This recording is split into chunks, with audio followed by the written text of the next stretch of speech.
Shalom, shalom, shalom. This is your Akazaki Yahoo, and I start this broadcast as I would start any broadcast by first of all giving all praise, honor, and great esteem unto the Most High Power, Yahuwah, Bahashem, Yahushua Hamashiach, and to the 12 tribes of Israel who are scattered to the four corners of the earth.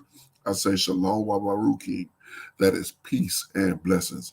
And I cannot wait to the day that the Most High brings us back together and we are once again 12 tribes, one family, one nation, under the Most High power, under one covenant. Hallelujah. Hallelujah. I'm joined this evening by my most esteemed Ak Kenaniah. Shalom, Aki. Hey, shalom, shalom, my king. Shalom, shalom, Yasharal. All praises to the Most High for allowing us to get back into this word this evening. Hallelujah. Yes, indeed. It is another Yom Shishi evening. And we are back in the book of 2nd Ezra. We read 2 chapters last week. We're going to pick up with chapter number 3 this week and read through 8, most High willing. So again, if you are joining us for the first time, we're reading from the Apocrypha, which we're using the King James Bible online. To get there, if you pull up the King James Bible online page, if you go down to the very bottom of the page, you'll see the list of scriptures here on the left-hand side. KJV Apocrypha is where we are. You click KJV Apocrypha, it's going to bring you to the Apocrypha books. We're in 2nd Ezra, chapter number 3. All right. You can also follow along with us on the page here. So, all right. 2nd Ezra, chapter number 3, verse number 1. It says, in the 13th year after the ruin of the city, I was in Babylon, and I laid troubled upon my bed, and my thoughts came up over my heart. For I saw the desolation of Zion, and the wealth of them that dwelt in Babylon, And my ruach, my spirit, was sore moved, so that I began to speak words full of fear to the Most High, and said, O Yahuwah, who bears rule, you speaketh at the beginning, and you did plant the earth, and that yourself alone, and and commanded the people that yourself alone. Okay, so let me read that again. I didn't read that smooth. Let me read that again. O Yahuwah, who bears rule, you speak at the beginning, when you did plant the earth, and that yourself alone, and commanded the people, and gave a body unto Adam without soul, which was the workmanship of your hands, and did breathe into him the breath of life, and he was made a living before you. So, it's ironic because I've heard brothers try to say that was like a metaphor, but according to Ezra, he took it literal as we did. Mm-hmm. So maybe it's not a metaphor. Let's keep running. Continue here. Verse 6. And you leadest him into paradise, which your right hand had planted, before ever the earth became forward. It's like before ever the earth came forward. And unto him you gave commandments to love your way, and he transgressed. And immediately you appointed death to him and to his generations, of whom came nations, tribes, people, and kindreds out of number. So the population of the earth, think about that for just a moment. The population of the whole earth came out of Adam. Okay. Like that is wow. One man from earth, from earth, Mm-hmm. from the ground. And all the earth that you see, all these men here coming straight from him. Not straight from him, but from through him. So Yeah. that's a intricate plan of the Most High to do that. And wow. So continue. Verse 8. And And every it's like, go yeah, ahead, go ahead. real quick, you know, that one man, populating the whole earth. And, what I would want the listeners or whoever might come across this, what the Most High did to, you know, he only saved 8 souls Right. during the flood, Yeah. and made, repopulated the earth with those 8 individuals, Mm. So, you know, it's not given that we're just gonna be granted this life to do wickedly and to Right. do contrary to the Most High forever. You Indeed. know, he's got his point. Where he releases wrath, man. Right. Absolutely. That's a good point, because I just kind of brushed over that, and yeah, you're exactly right.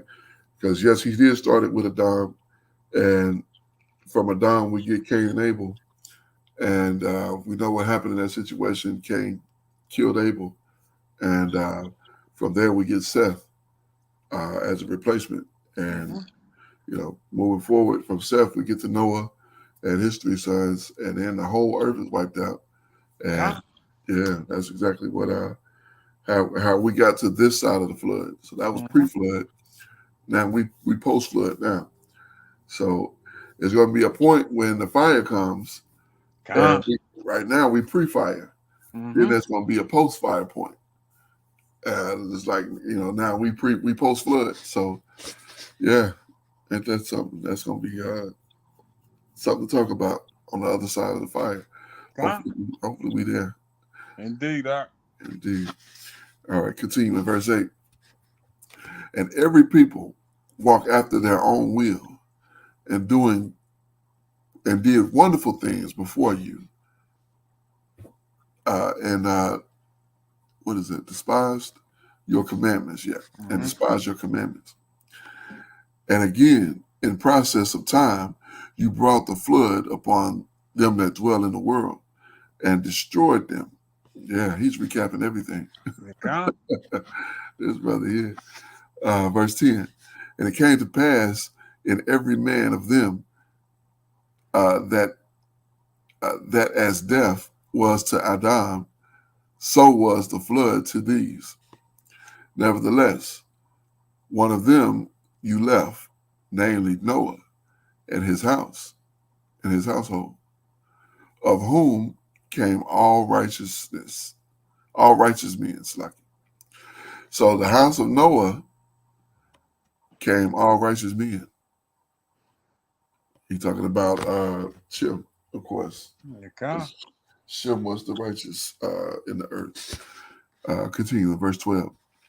And it happened that when they that dwell upon the earth being began to multiply and had gotten them many children and were a great people, they began again to be more unrighteous than at the first. Then than the first, yeah. So and it turns out that way sometimes in history it turned out that way. You start off at one place and it goes kind of good, and then as time goes by, you get more and more comfortable. You get it more and more away from the power that brought you. You tend to forget him. And he warned us about that in Devarim, that once you done got to a place and then got comfortable, you're going to forget me, and that's where it's going to be a problem for you. And he was exactly right. So continue in verse 13. Now when they lived so wickedly before you, you did choose from them, slack. You did choose, slack. You did choose you a man from among them, whose name was Abraham. Mm-hmm. Okay. Verse 14. Him you loved, and unto him only you showeth your will. Yeah, ain't that something? Wow. Verse 15.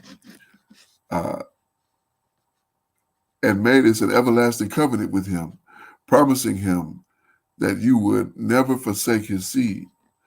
And that's what we're the residual of. We're the residual of that promise.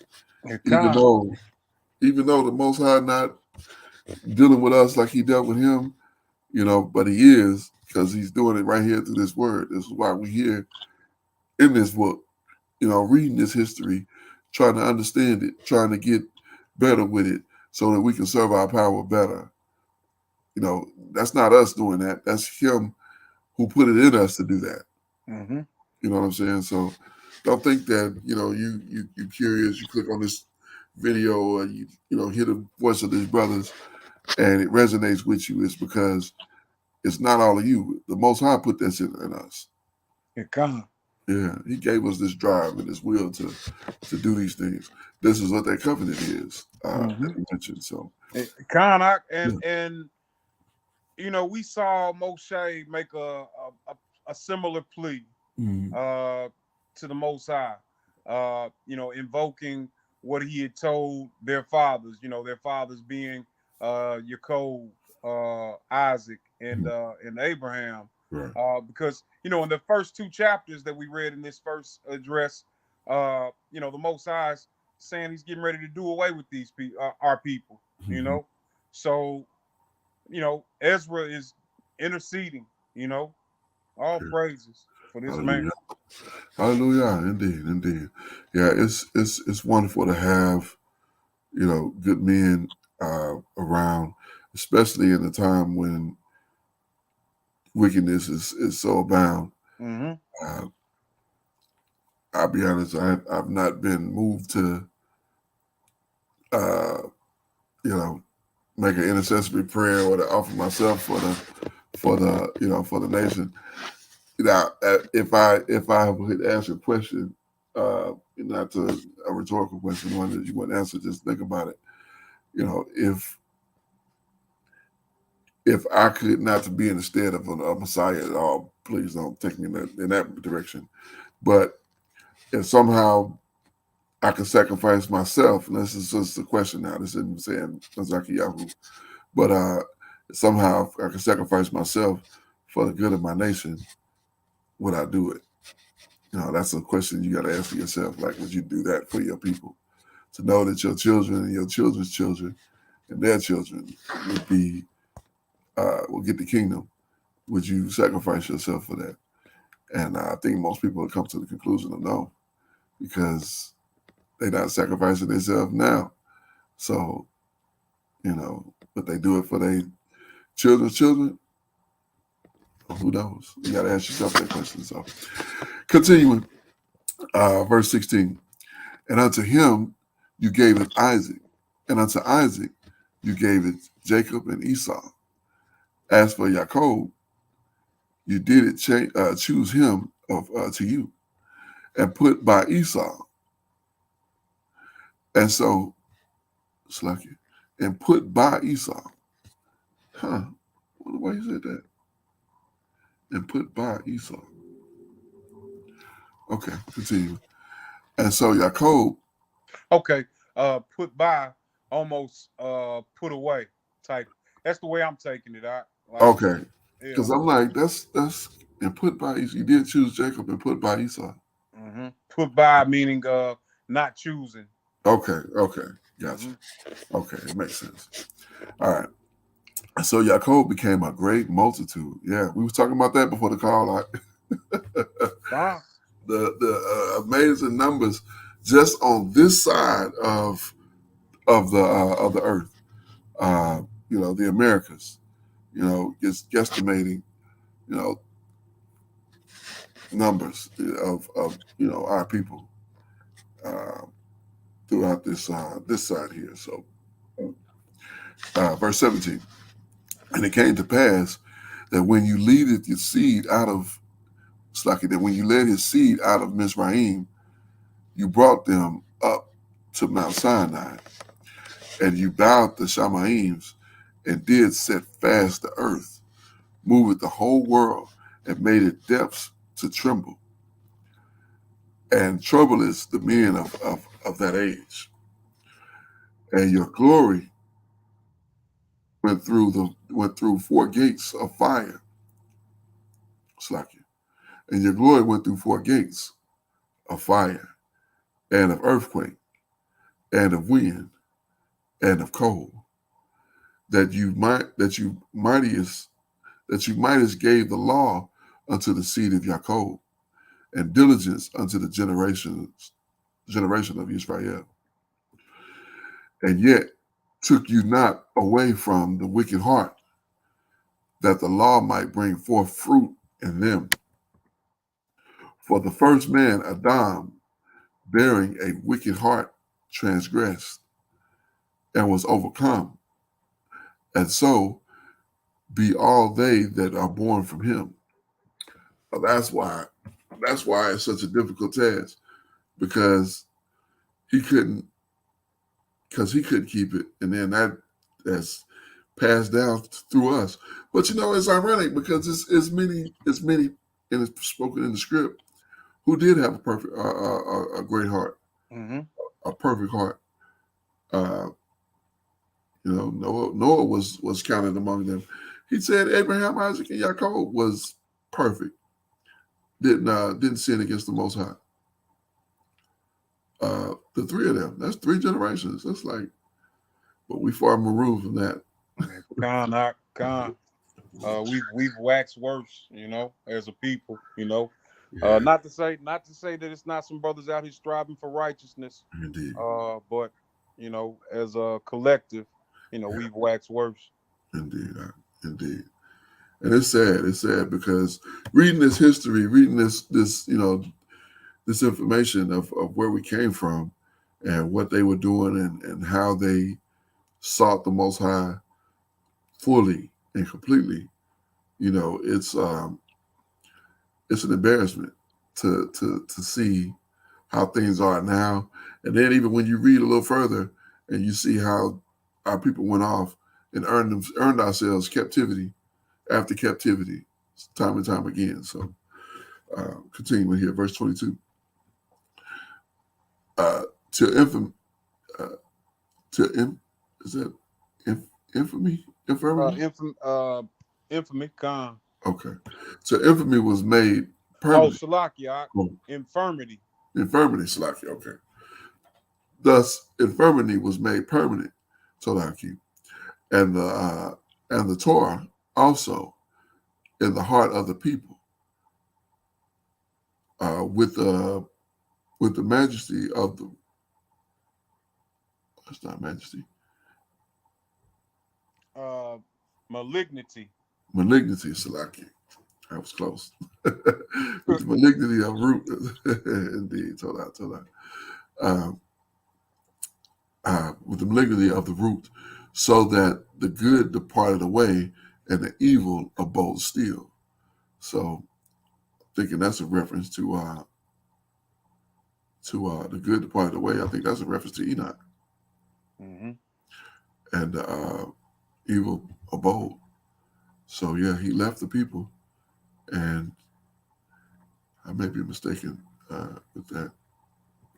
Well, I would say that it might not necessarily be talking about Enoch, because it seemed like he would have covered that before, For like this point, before Abraham, okay, yeah, makes sense. All right, continue But here. it is, we could apply that to Enoch, because that Yeah, is that very is well what correct. he did. Yeah, that's why my mind went to that point because you think about it. Yeah, that's what he did. Enoch was show up for a short time and he was disappeared. He was walking with the Most High, and man, he wasn't hanging out with men. So, verse 23.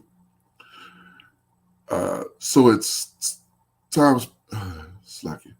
So the times passed away, and the years were brought to an end. Then did you raise up a servant called Dawid, whom you commandest to build a city unto your name, and offer incense and oblations unto you therein.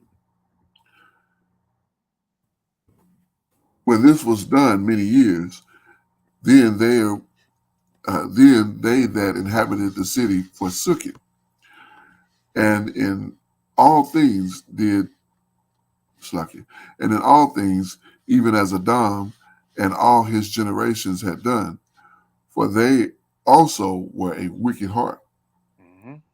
had a wicked heart. And so you didst give the city over into the hand of your enemies, not their enemies, thine, your enemies. Wow. And their deeds were slacking. And their deeds then any better by inhabited Babylon.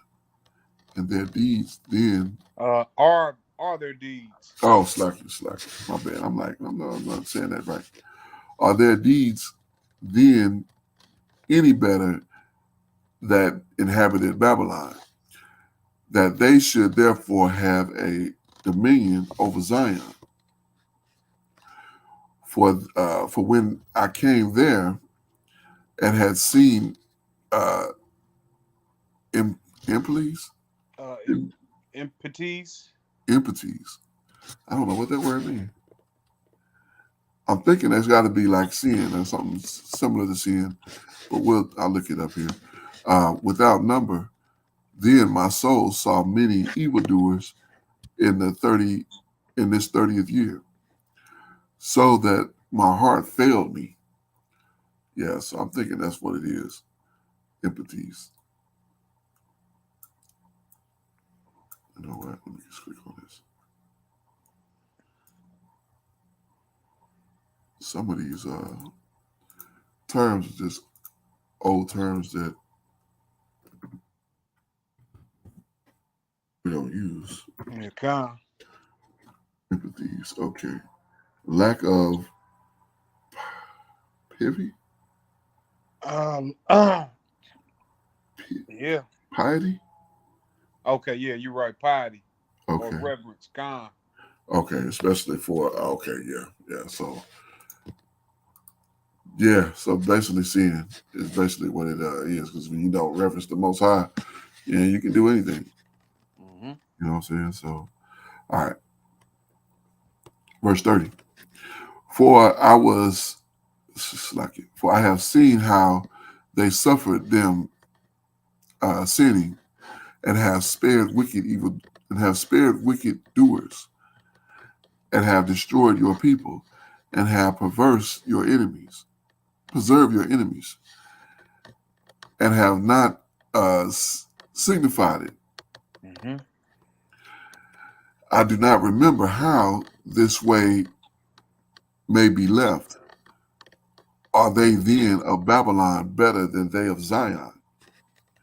Or is there any other people that knoweth you besides Israel, or whose generation had so believed the covenant of Jacob? And yet their reward uh, uh, appeared, appeared Con. not.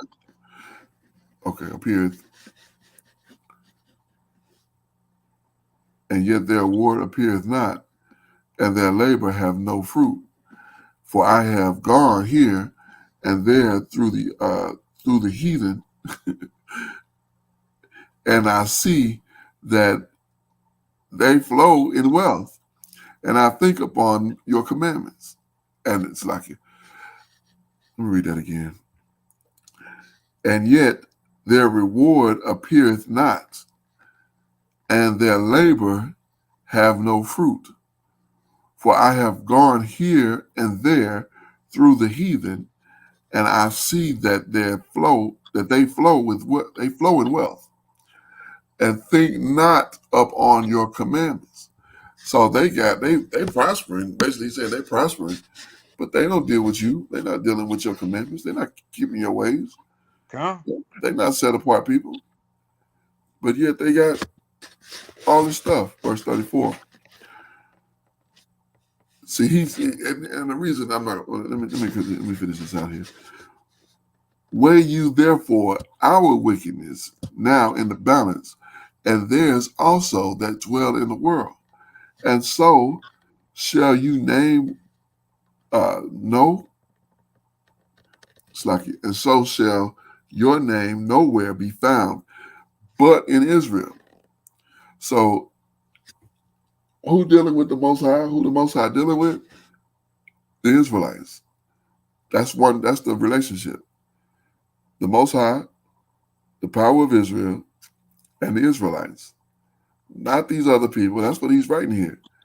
These other people are dealing with what they're dealing with. It's not the Most High. It's not the same thing. Yes, we've gone off. Yes, we've done wicked things. But through those wicked people in Israel, there have been righteous people in Israel who have kept the commandments, walked in the ways, and feared the Most High. That's just what it's been. Through the other nations, he said he hadn't seen it. It's not been his experience. That's what he's writing here. That's what I'm reading through here. Verse 35. Or when was it that they which dwelled upon the earth have not sinned in your sight? Or what people have so kept your commandments? You shall find that Israel by name have kept your precepts, but not the heathen. Mm-hmm. So, yeah, it's been the children of Israel. Come on. And And some one another. Go ahead. oh, Slacky, I was just saying, it's something recall, from one another. yeah, indeed, just recall what the Most High was saying in that first chapter. He was talking about that he will choose another people, Right. the nations, and give them a shepherd. So Ezra is continuing to plead for our people. You know. Yeah. Yeah. Yeah. I mean, it's not really hard. When you think about, our chief rival, what we read about it before we get to this point, our chief rivals before then were probably the Philistines, who dealt with the fish idol. Mm-hmm. Took we took the Ark of the Covenant from us in a battle and put it in the temple of that idol, and the Most High destroyed it. Mm-hmm. So were they better than Israel? Were they more righteous than that? No, they're doing the same filthy stuff. The sad part is that he showed himself with us. He's given himself to us. We know him, Uh-huh. and yet we go off. God, it's Yeah, sad. it It's is. really sad, and the Most High was sad about what we've done. Yeah. Imagine. I look at it like this, man. Like having children that uh don't follow what it is you're trying to have them inherit. They Right. want nothing to do with it. Right. You know what I mean? Yeah. That's kind of how I equate it, man. And it hurts. It hurts. Yeah. That would hurt. Yeah. It does. It does, Doc. And I was thinking about this. I can't remember if it was this week or it had to been last week. And I just really thought about like this overly elaborately.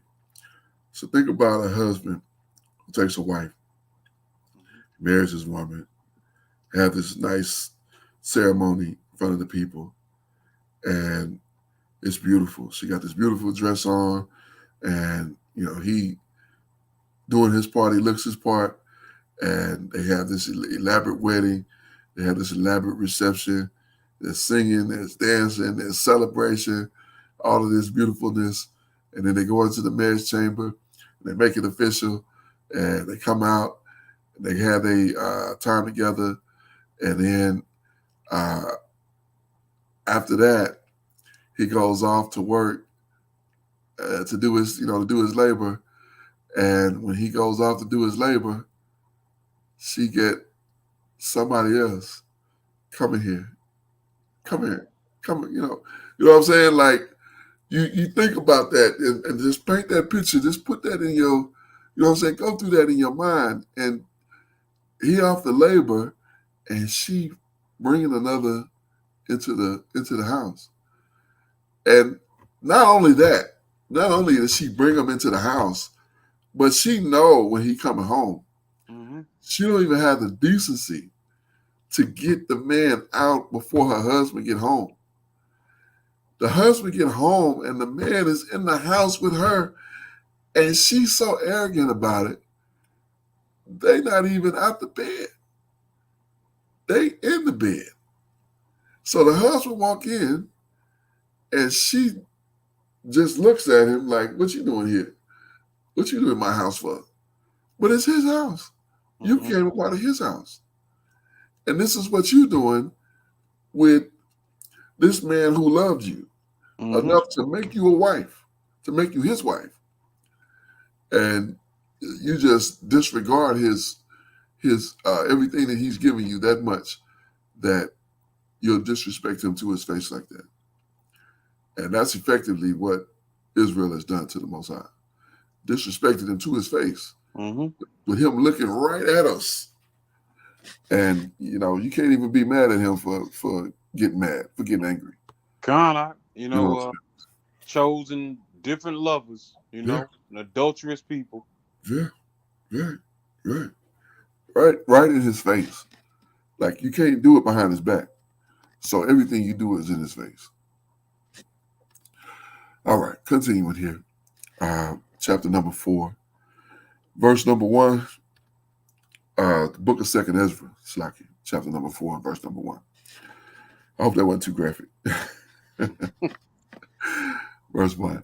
And the angel that sent Slaki, and the angel that was sent unto me, whose name was Uriel, gave me an answer and said, "Your heart has gone too far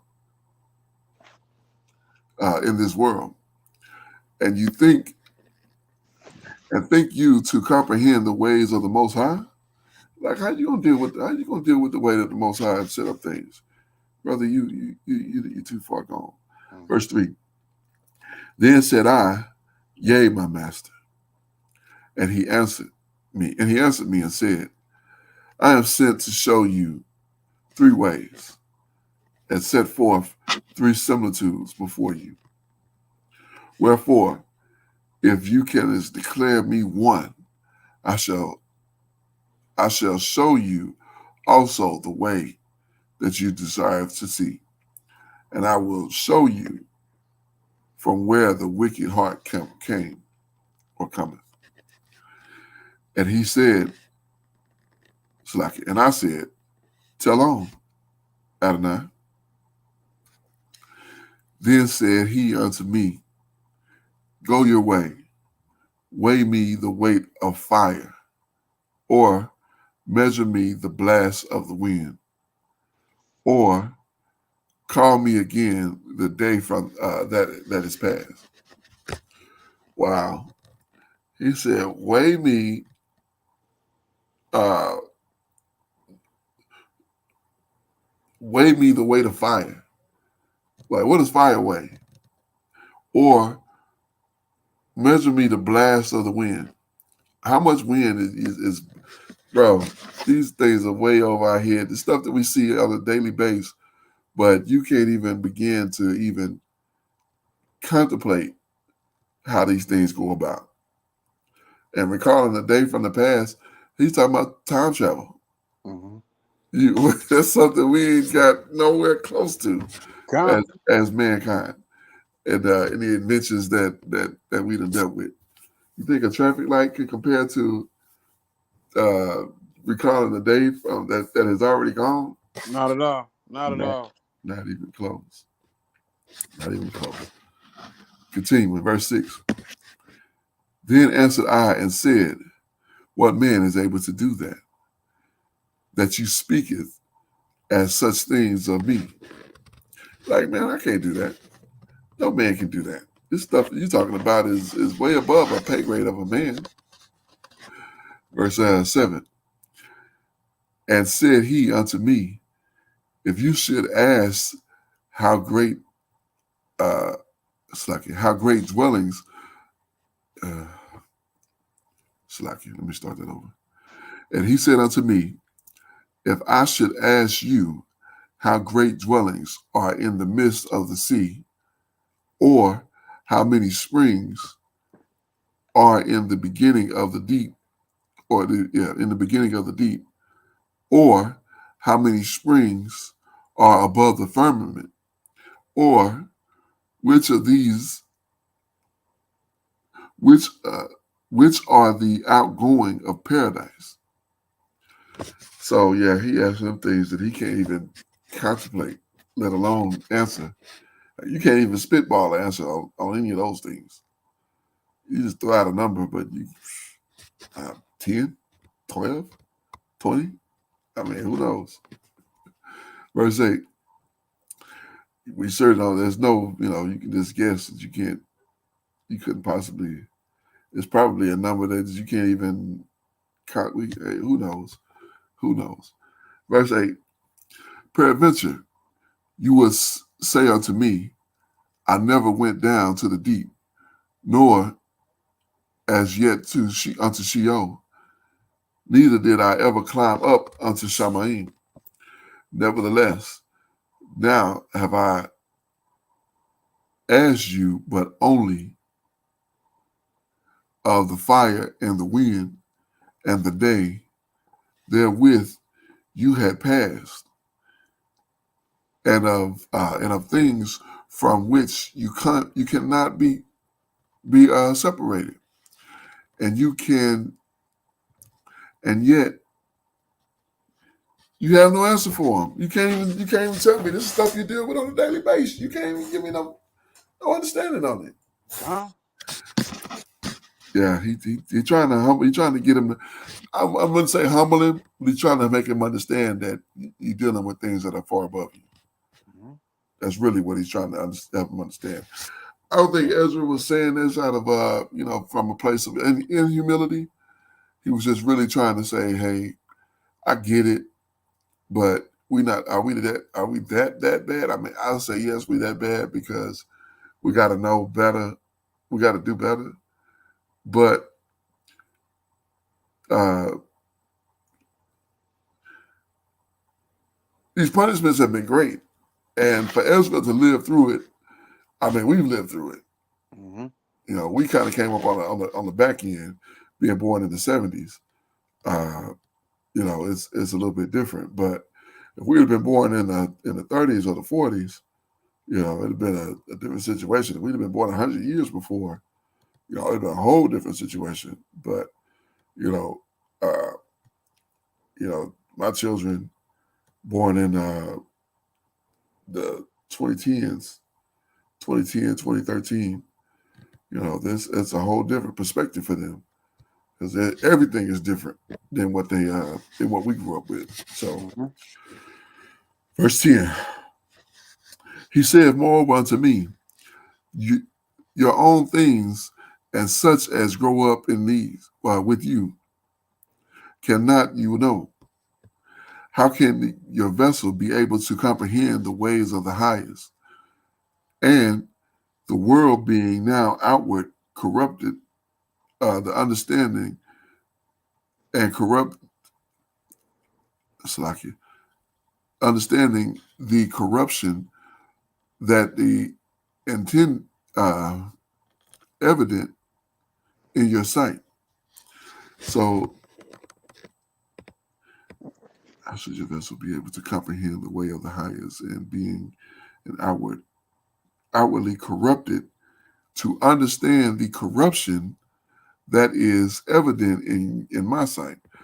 So you can't understand the corruption that I see. So what you're trying to say is you're looking at them and seeing that they doing the same thing that we doing, and yet they got wealth, but it's a different expectation for you, for your people, because your people have been benefactory to these things. So this is the way that the Most High set it up. I think we've all had this thought. Like, I used to think that when I was young. Like, why did my people have to be slaves? You Mm-hmm. know, I didn't understand that then, and coming into this understanding have given me some better understanding of it. But that doesn't take away uh, the reality of it. That's how we got here. Our people were slaves uh, in this land. We're brought here for that purpose. So, yeah, I mean, I understand exactly where Ezra is coming from, but I understand as well that it's well above what he's thinking about. So, verse 12. Then said I unto him, it were better that we were not at all, than we should live still in wickedness, and to suffer, and not to know their wherefore. And he answered me and said, I went unto the forest, unto a plain, and the tree took counsel. It's like, and the tree took counsel and said, come, tell us, it's like, let us go and make war against the sea and make it depart away before us. And when we make Slacky, and that we may make us more woods. So he's giving them a parable of the forest trying to take over where the sea is. Verse 15. The floods of the sea also in like manner took counsel and said, come, let us go up and subdue the woods of the plain, that there also we may make us another country. And through the woods was Slacky, and through the woods was in vain, and the fire came and consumed it. And though the flood of the sea came likewise to naught, and the sand stood up and stopped them. Wow, I have not read this before, but this is deep, deep, deep water. Verse 18. If you would judge now between these two, whom would you begin to justify, and whom would you condemn? I answered and said, verily, it is a foolish thought that they both have this devised. For the ground is given unto the woods, and the sea also have his place to bear his flood. Then answered he me and said, you have given right judgment, but why judgeth you not yourself also? So yeah, you can discern between those two, but you don't understand that you have a place and they have a place. Mm-hmm. Yeah. Verse 21. For like as the ground is given unto the wood, and the sea to his floods, even so they that dwell in the earth may understand nothing but that which is upon the earth. And he that dwelleth above the earth, the Shamaim, may only understand the thing. Slacky, did I read that right? And he that dwelleth above the Shamaim may only understand the thing that are above the height of the Shamaim. Then I said, Slacky, then answered I and said, I beseech you, O Adonai, let me have understanding.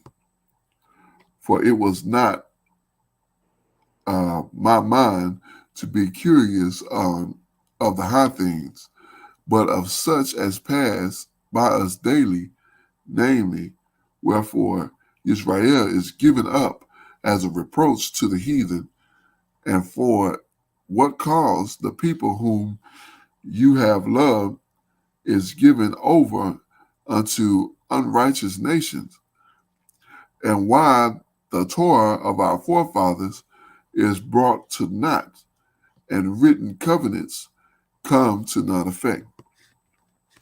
And we pass by out of the world of as grasshoppers, and our life is astonished and fear, and we are not worthy to obtain mercy. What will he then do unto his name whereby we are called? And these things have I asked. Then answered he me and said, The more you search, the more you shall marvel.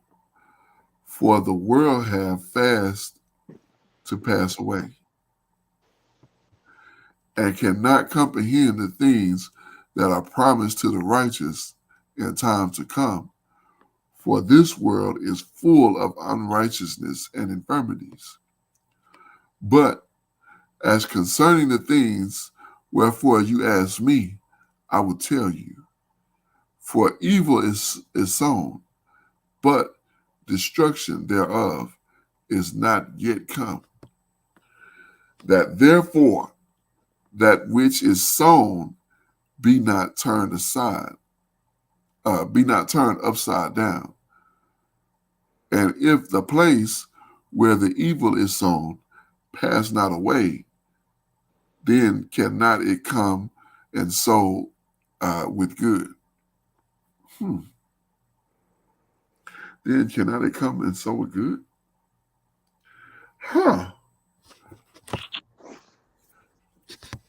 Wow. Wow. Wait a minute. Whoa. Slacky. Like I said, I hadn't read this whole chapter here before. But verse 29, let me read that one more time. It come. My understanding. I'm like, whoa. Okay. If therefore that which is sown is not turned upside down, and if the place where the evil is sown pass not away, then cannot it come that is sown with good? See, my mind goes, yeah, these nations are wicked, but what if I put them with the good? Would they not then become good? Right now, I can say no, that's not happening because we've been scattered for a couple thousand years Mm-hmm. among these nations, and these nations have not gotten any better. In fact, they've gotten worse. It come. Yeah. Verse 30. That's why I was like, whoa, that's how I took that. So I don't know if I'm interested. I really haven't seen anybody go into this book like that. But I didn't know that was there. Verse 30.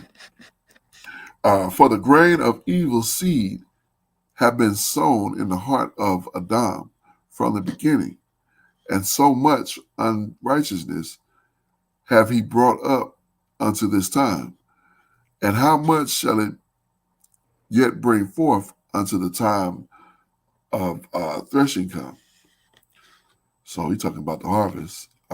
So yeah, that's what I was thinking. That he was just letting them build themselves to, so when the judgment come on them, then they can't, they can't be like we don't deserve this. You know what I'm saying? So verse 31, because you get somebody for one thing and you give them the harshest penalty possible, they be like, I deserve that. I just did one thing, but you let it pile up for generations. Ain't really nothing you can say. Huh. You really don't have no defense. Like, not only was you wicked, but all your children were wicked, and they did multiple wickedness in the earth. Mm-hmm. So yeah. Verse 31. Partner now by yourself. How great fruit of wickedness and grain of evil seed have brought forth. And when the ears shall be cut down, which are without number, how great a floor shall they feel? Now, Slakia, then I answered and said, how and when shall these things come to pass? Wherefore are our years few and evil? And he answered me, saying, Do you hasten, or do you hasten above the Most High? It's like above the Most Highest. For they, it's like thy, for For you, your. Okay. I'm like, I'm tripping. My mind went, look, I'm so enthralled in this thing. My mind is going elsewhere. Um, for your haste is in vain and above, Slacky. For your haste is in vain to be above him. For you have much exceeded. Do not the soul also of the righteous ask question of these things in their chamber, saying, how long shall I hope on this fashion? When cometh the fruit of the floor of our reward? Yeah, I mean that's what the blood, cries to the Abba. How long are you going before you avenge our blood in the earth? Mm-hmm. Uh, remember when he said, the blood of your brother cries out from the earth unto me, told that to Cain. Verse 36. And unto these things, uh, Urkel, it's like Urkel, the archangel gave an answer and said, even when the number of the seed is filled in you, and he have weighed the world in the balance by the measure of the measuring times, and by number have he numbered the times, and he doeth not move nor stir them, until the measure, until the said measure be fulfilled. Then answered I and said, O Adonai, that bears rule, even we all are filled with empathy or impunity, and for our sake, peradventure, it is that the floor of the righteous are not filled. It's like it is that the floors of the righteous are not filled, because the sin of them that dwell upon the earth. So he answered me and said, Go your way to the woman and go your way to a woman with child, and ask her when she have filled her 9 months, if her womb may be kept the birth any longer within her. Then said I, No, Adonai, that cannot, that can she not. And he said unto me, in the grave, the chamber of souls are like the womb of a woman, and like the woman that travaileth, maketh haste to escape the necessary of travail. Even so do these places uh, haste to deliver these things that are committed unto them. From the beginning, look, what you desire to see, it shall be showed you. Then answered I and said, if I have found favor in your sight, and if it be possible, and if I be meek therefore, therefore, show me whether there be more to come in the past, or more past than is to come. So he's saying, basically, give me how much time is left, basically. Mm-hmm. All right, verse 46. What is the past to know, but what is for to come, I know not. Is that Uriel's answer? It's Oh, no, it's still the that question. was the question, wasn't it? Okay, yeah, 46. He said, what is past, I know, but what is to come, I know not. And he said unto me, stand up upon the right side. and shall uh, expound the similitude, and I shall expound the similitude unto you. Now, ironically, I because my mind just went to a different place now. Uh, Thinking about when Ezekiel met with the messenger of the Most High, and how he couldn't even stand up. I mean, it was so dreadful. He couldn't even stand up. What made me think about that is that he told him to stand up. Uh, which I guess it started off. He's saying he was laying on his bed, and so this messenger came to him, and now he's telling him to stand up. Verse 48 starts off with, "So I stood and saw, and behold, a hot burning oven passed by before me. And it happened that when the flame had gone by, I looked, and behold, the smoke remained still." So he's showing him this. Like with Ezekiel, he couldn't even get up. He couldn't get up. Like he was so horrified. He was just. You remember I was reading that?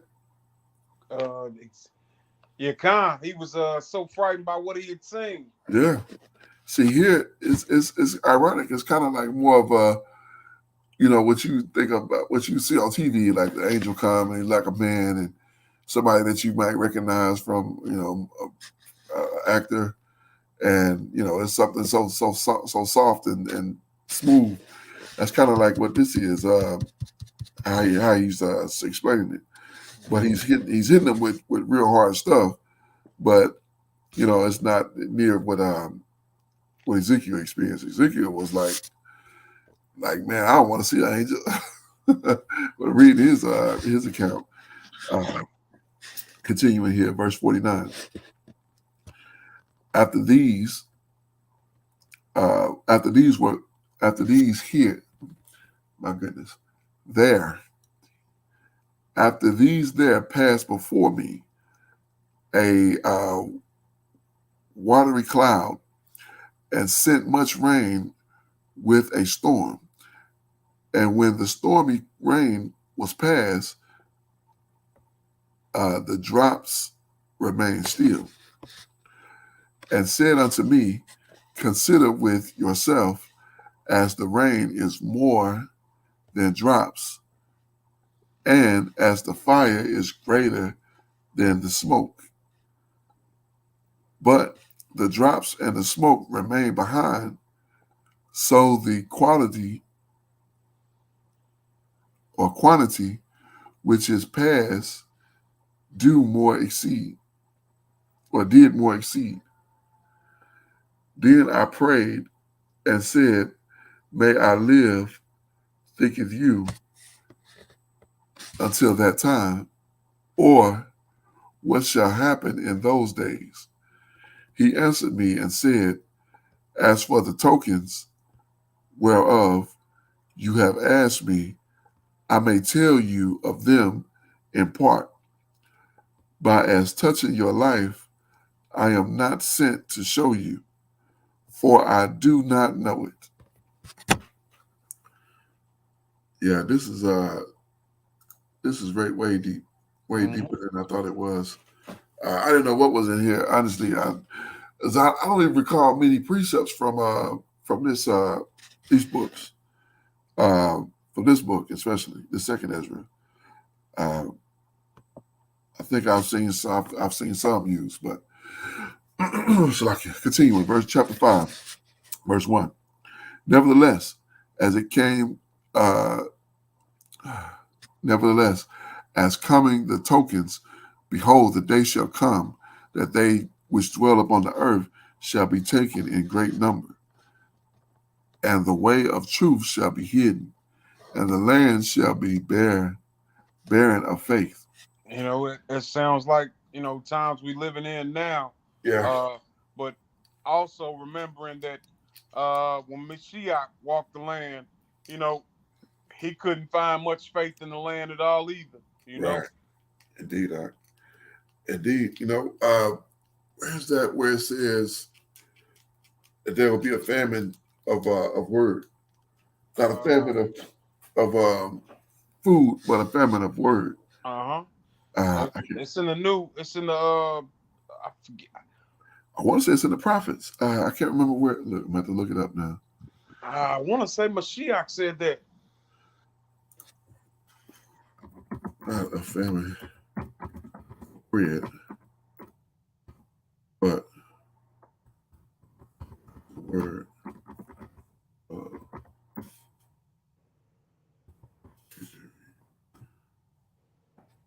Amos. Okay, Con. 8 and Amos. 11. Yeah, yeah, Yeah, 8 and yeah. yeah. That's what it is. 8 and 11. Yeah, I couldn't remember exactly, but okay. Continuing. Verse 2. But iniquity shall be increased above that which now you seeth, and that they have heard long ago. And the land that you seeth now to have root shall you see wasted suddenly. But if the Most High grant you to live, you shall see after the third trumpet that the sun shall suddenly shine again in the night, and the moon twice in a day. The sun shall shine in the night. What? Slacky. Verse 5. I'm trying, I can't even fathom that. It's something extraterrestrial. Yeah, I forget exactly how to put it into words, but that's paranormal. right, right. Because the sun bring the day. Mm-hmm. You know what I'm saying? If the sun show up at midnight, it's a new day. Con. But, the sun usually comes in the morning. So, wow, that would be extraordinary. You imagine that, though? You get to bed about 11 o'clock, 12 o'clock, the sun is up. Like, what is going on? Let's just lay down. You looking at the clock like something wrong. Yeah, con. Right, right. Verse 5. And blood shall draw out of wood. Wow. And the stone shall give his voice, and the people shall be troubled. Yeah, I think that would be troubling to see the blood coming out of wood and stones with voices, and the people shall be troubled. I think that'll be an understatement. People shall be troubled. I think people be losing their mind. The rocks crying or speaking. Verse 6. What that got to mean something else? Stones shall give their voice. Like the mountains? Or, okay. Verse 6. And he he shall rule whom they look not for to dwell upon the earth, and the fowls shall take their flight away together, and the sodomist sea shall cast out fish and make a noise in the night, which may have not known, which many have not known, but they shall all hear the voice thereof. These shall be a confusion also in many slacky. There shall be a confusion also in many places, and fire shall be offset, sent out again, and wild beasts shall charge their places, and ministrous women shall bring forth monsters. Wow, we see that definitely. Verse 9. And salt waters shall bring slacky. Salt waters shall be found in the sweet, and friends shall destroy one another, and shall with hide itself. Then shall with hide its then shall wit hide itself. I was reading that wrong. So wit is going to hide itself, and understanding withdraw itself uh, unto its secret chamber. So we're gonna see wit, like it just nothing just makes sense, and then understanding No understanding. Man, that's today. Yesterday, today, and probably tomorrow. Gone. Verse 10. This is look, the more we read it, it's kind of getting troubling now. Mm-hmm. Well, we need this end to come so we can get to where we're supposed to be at. Indeed. Indeed. Verse 10.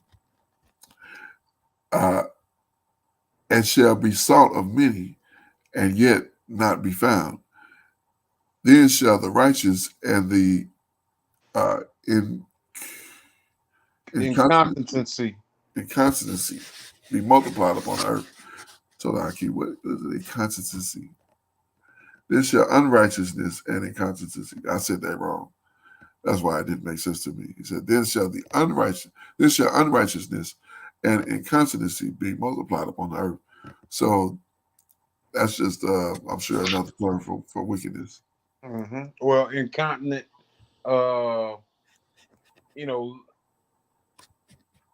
lacking thought, you know. Oh, Uh, okay. yeah. So not even, I got you. Yeah, I got you. Okay. Continue with verse 11. One land also shall ask another and say, is righteousness that maketh a man righteous gone from you? And it shall say, La or no. Uh, Is what make a man righteous in you? Like, nah. La Nah, it's not over here. I don't know where it's at. I've been wondering. He's got the land speaking to one another. My gracious. Verse 12. At the same time shall men hope, but nothing obtain. They shall labor, but their ways shall not prosper. To show you such tokens, I have leave. And if you will pray again and weep as now, the fast even days, you shall hear you shall hear yet greater things.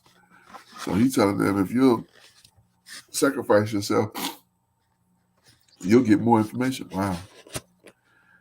Uh, verse 14. Then I awakened, and an extreme fearfulness even went through my body, and my mind was troubled, so that it fainted.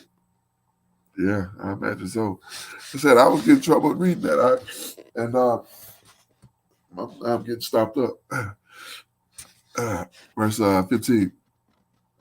So the Malachim that came and talked to me held me, comforted me, and set me up on my feet. And the second night it came to pass that I don't know what that name is. Salatiel. Salathiel. Salaki. The captain of the people came unto me, saying, where have you been? And why have your countenance so heavy? Like, what you been doing, man? You look like you've been through it all. Verse 17. Knowest not that Israel is commune unto you in the land of their captivity?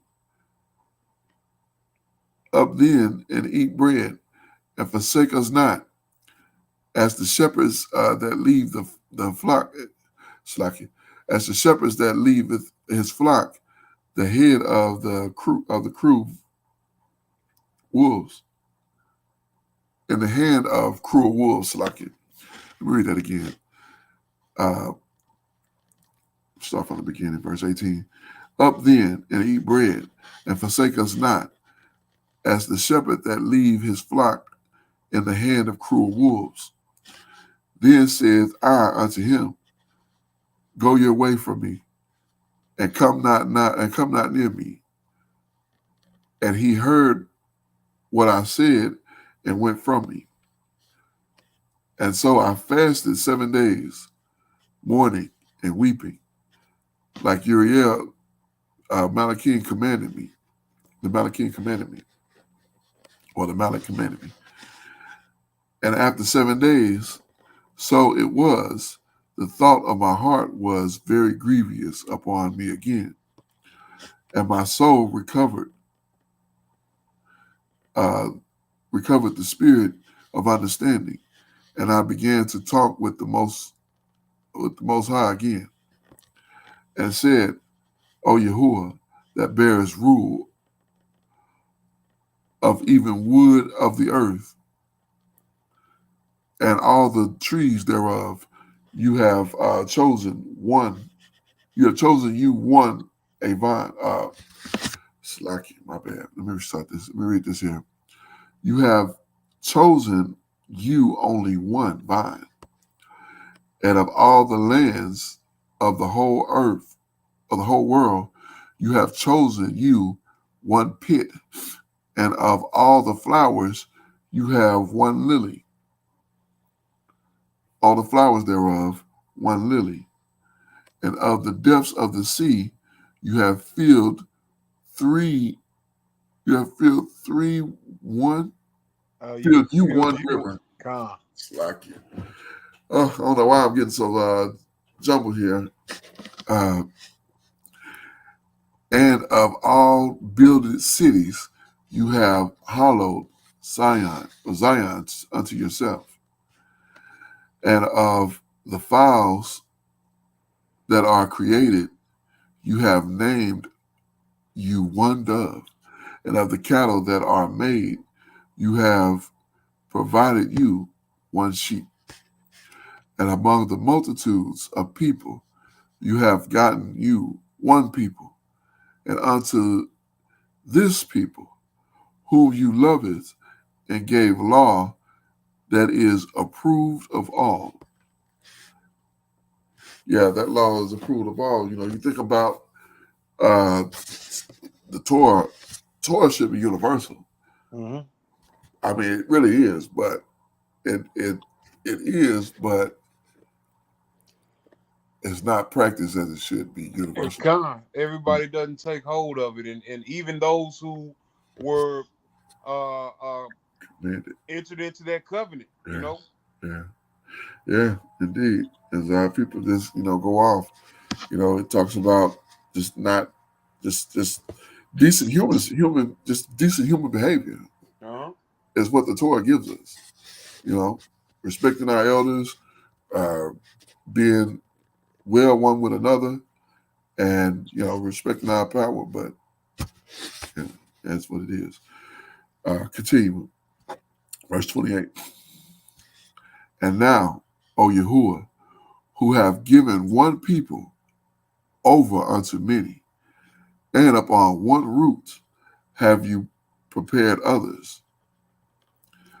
And why have you scattered only, and why have you scattered you only one people among many?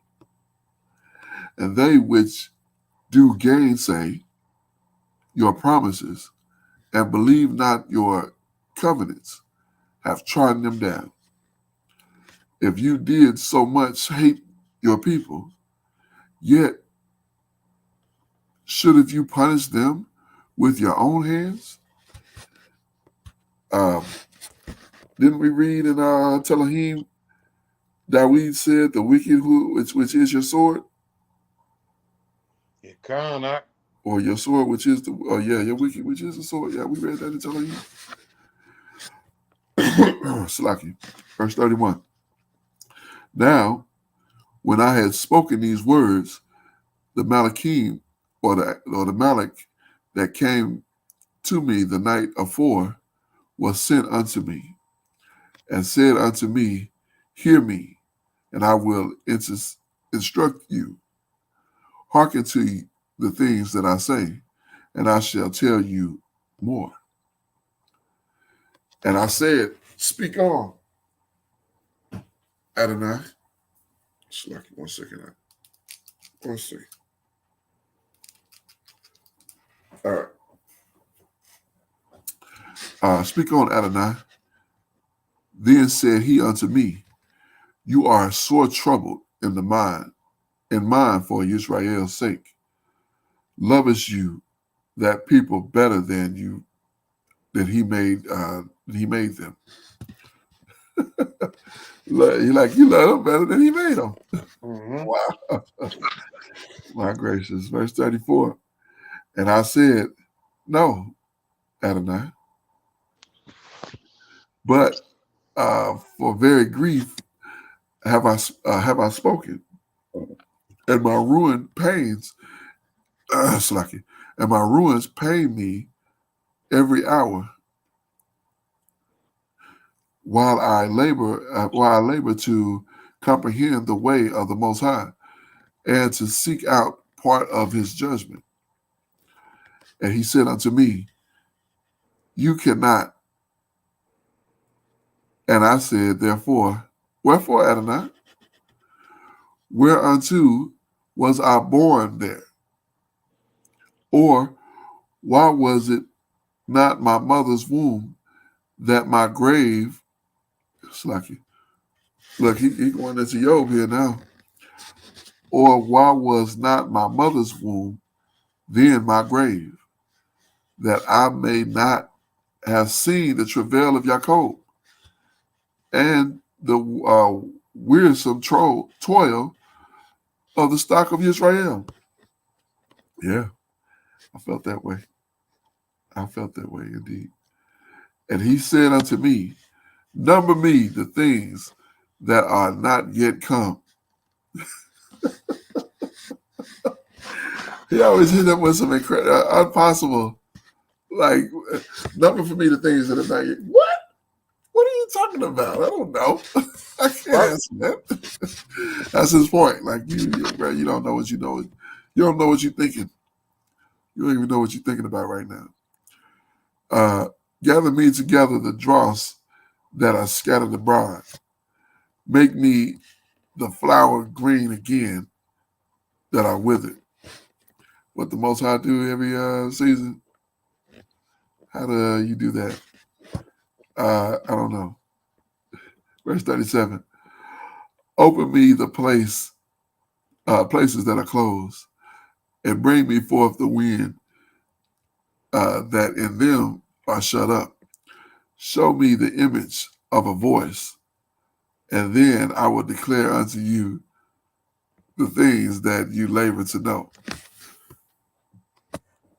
See, that would just demoralize me. I'd be like, I might as well just, I don't know. I don't even know if I should get out of bed then.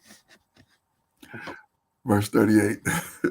Like if that's how you're gonna make it, I mean I'm not gonna get anywhere. Verse 38. And I said, O Adonai, that bearest rule, who may know these things? But he that have not his dwelling with men. Like, oh, somebody that don't dwell with men know this. No man know this stuff. Verse 39. As for me, I am unwise. How have I how may I then speak of these things whereof you ask me? Like, I can't begin to try to even comprehend what you're saying. Then said he unto me, like as you cannot do these things that I have spoken of, even so can you not find out my judgment, or in the end the love that I have promised unto my people. Wow, now that's uplifting. Verse 41. And I said, behold, O Adonai, yet are you nigh unto them that are reserved to the end. And what shall they do that have been before me, or we that be now, and they that shall come after us? And he said unto me, I will liken my judgment unto a ring, like as there was like as there is no slackness of the least, slack of the last, even so there is no swiftness of the first. So I answered, and said, Couldst you make could you make those that have been made? couldn't you make those that have been made to be now, and then, and that are for to come at once, that you might show your mercy or your judgment the sooner? Could you bring it down and just put everything together in one and Kind of, make it? Yeah, you know. Uh, I think we both have wondered similar things yeah, and almost hoped for similar things, you know. yeah. Con. It's amazing that he put this in his book, and I'd never seen this before. I never read through this, and it's like wow. But what's really like head scratching is that I it's crazy that I even understand this. But that just shows how the Most High have been, just really. I mean, I'm getting me wrong. I'm not saying I understand it like with great understanding. I mean, I understand what he's saying, and I feel him because like you said, we've had similar thoughts, Mm-hmm. similar. I don't think I would be bold enough to ask the Most High, "Can you just, make it happen?" Like I'm too afraid of him to say that. Even in my prayers, even in my private prayers, I wouldn't say that. But that shows you where, Ezra was at a different place. Indeed, Yeah, indeed. You know, and it he really didn't include himself as being righteous, you know. yeah, When he was talking about the sin of the people, he was inclusive of himself, you yeah. know. Right. Indeed, indeed. Yeah, you never want to be separating yourself from the people that you're trying to, because that's just puts you in a bad light. So, Hmm. verse 44. Then answered he me and said, the creature may not hasten above the maker, uh, neither may the world hold them all at once. Lucky, hold them at once that shall be created therein. So look, and I wonder about that too, because at the same time, you know, brothers teach the regeneration doctrine, Hmm. like it's just continuing, like the spirits just continue over and over and over. But That's not what this saying. not what this is saying. Yeah. You can't hold everybody at once. Like it's more than what you think it is. You thinking it's just the same people over and over and over. No, that's not what it is. It's the new souls, new spirits Mhm. coming to the earth. Indeed. Yeah. Verse 45. And I said, as you have said unto your servant, that you, which giveth life to all, have given life at once to the creature, and that you have created, and the creature bear it, even so, it may not also bear it them that now be present at once. And he said unto me, ask the womb of a woman, and say unto her, if you may bring forth children, why do you not together? What's like it? Why do you not together? Why doest you it not together, but one after another? Pray her, therefore, and bring forth 10 children at once. Oh, like a litter? A woman will lose her mind. Hmm. One thing, our children, the way I've thought about that too. Like, why we don't, as I got a set of triplets, but it's very difficult. It's not an easy thing to have multiple children at one time because uh, children are not like animals. Like develop very quickly. Within a few couple weeks, the puppies or kittens or whatever they walking around. In a while, you have a baby, anything, it's walking in a few minutes. Hmm. You know what I'm saying? So because that's how they have to be to keep a human baby takes, it's a year before that baby walks. So you got to carry it around. So if you had 10 children at one time, that's debilitating. That would be debilitating. They gone. Like, you know how much help you would need to foster 10 children?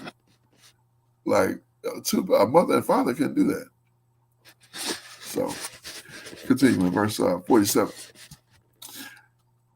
And I said, she cannot, but must do it by distance of time. And said he unto me, even so have I given the womb of the earth to those that be sown in it in their time. For like as a young child may bring forth the things that belong to the age, even so I have disposed the world, or dispersed the world, Disposed. okay, it's like the world which I created. So he's talking, I guess he's speaking in the stead of the Most High. Because I was like, he's talking like Mashiach, but Uriel, I don't know anything about Uriel. Because this is my first time reading this here. So, continuing in verse 50. And I asked and said, seeing you how now given me the way, I will proceed to speak before you. For our mother, of whom you have told me, and that the young, it's like of whom you have told me that she is young, uh, draweth not near unto age. He said unto me, he answered me and said, ask the woman that beareth children, and she shall tell you. Say unto her, wherefore are unto they whom you have not brought forth like those that were before, but less in stature? Okay, I missed that. Say unto her, wherefore are unto they whom you know, or you have now brought forth like those that were before, or less in stature? Uh, are these children smaller than the ones that you had before? Right. That's okay. I figured that's what he was trying to say, but like, okay, verse 53. Let's see what he's saying. I'm not lost, but I'm like trying to understand where he's going here. Verse 53. And she shall answer you, they that be born in the strength of the youth are of one fashion, and they that are born in the time of age, when the womb faileth, are otherwise. Consider you, therefore, also how they are less stature than those that were before you. And so are they that come from you less than you, as the creatures which now being of old and have passed over the strength of youth, passed over the strength of youth. Then said I, Adonai, I beseech you, if I have found favor in your sight, show your servant by whom you have visited your creature. All right, we'll finish up 6 here. You want me to go ahead and start up, Art? You can. I hate for you to have to push so much. No, it's all good, brother. Okay, all right, go ahead. All right, this is the book of Second Address, chapter 6, verse 1. And he said unto me, in the beginning, when the earth was made, before the borders of the world stood, or ever the winds blew, before it thundered and lightened, or ever the foundations of paradise were laid, before the fair flowers were seen, or ever the movable powers were established, before the innumerable multitude of angels were gathered together, or ever the heights of the air were lifted up, before the measurement of the firmament were named, or every or ever the chimneys in Zion were hot, and the present years were sought out, and or ever the inventions of them that now sin were turned, before they were sealed, that have gathered faith for a treasure. Then did I consider these things, and they all were made through me alone, and through none other. By me also they shall be ended, and by none other. See, he's talking like, Mashiach. yeah. Mhm. Where get Uriel from?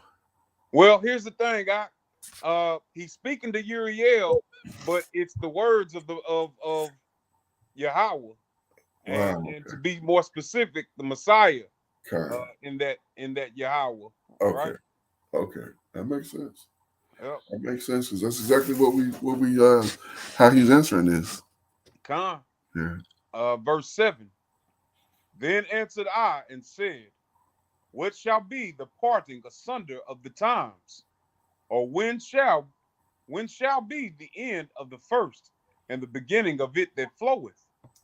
And he said unto me, from Abraham unto Isaac, when Jacob and Esau were born of him.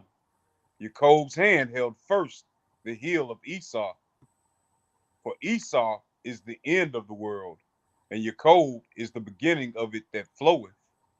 That's the precept that Yeah. we hear quite often. Yeah. That's one I've Mhm. had, but put it in context, it's like, okay.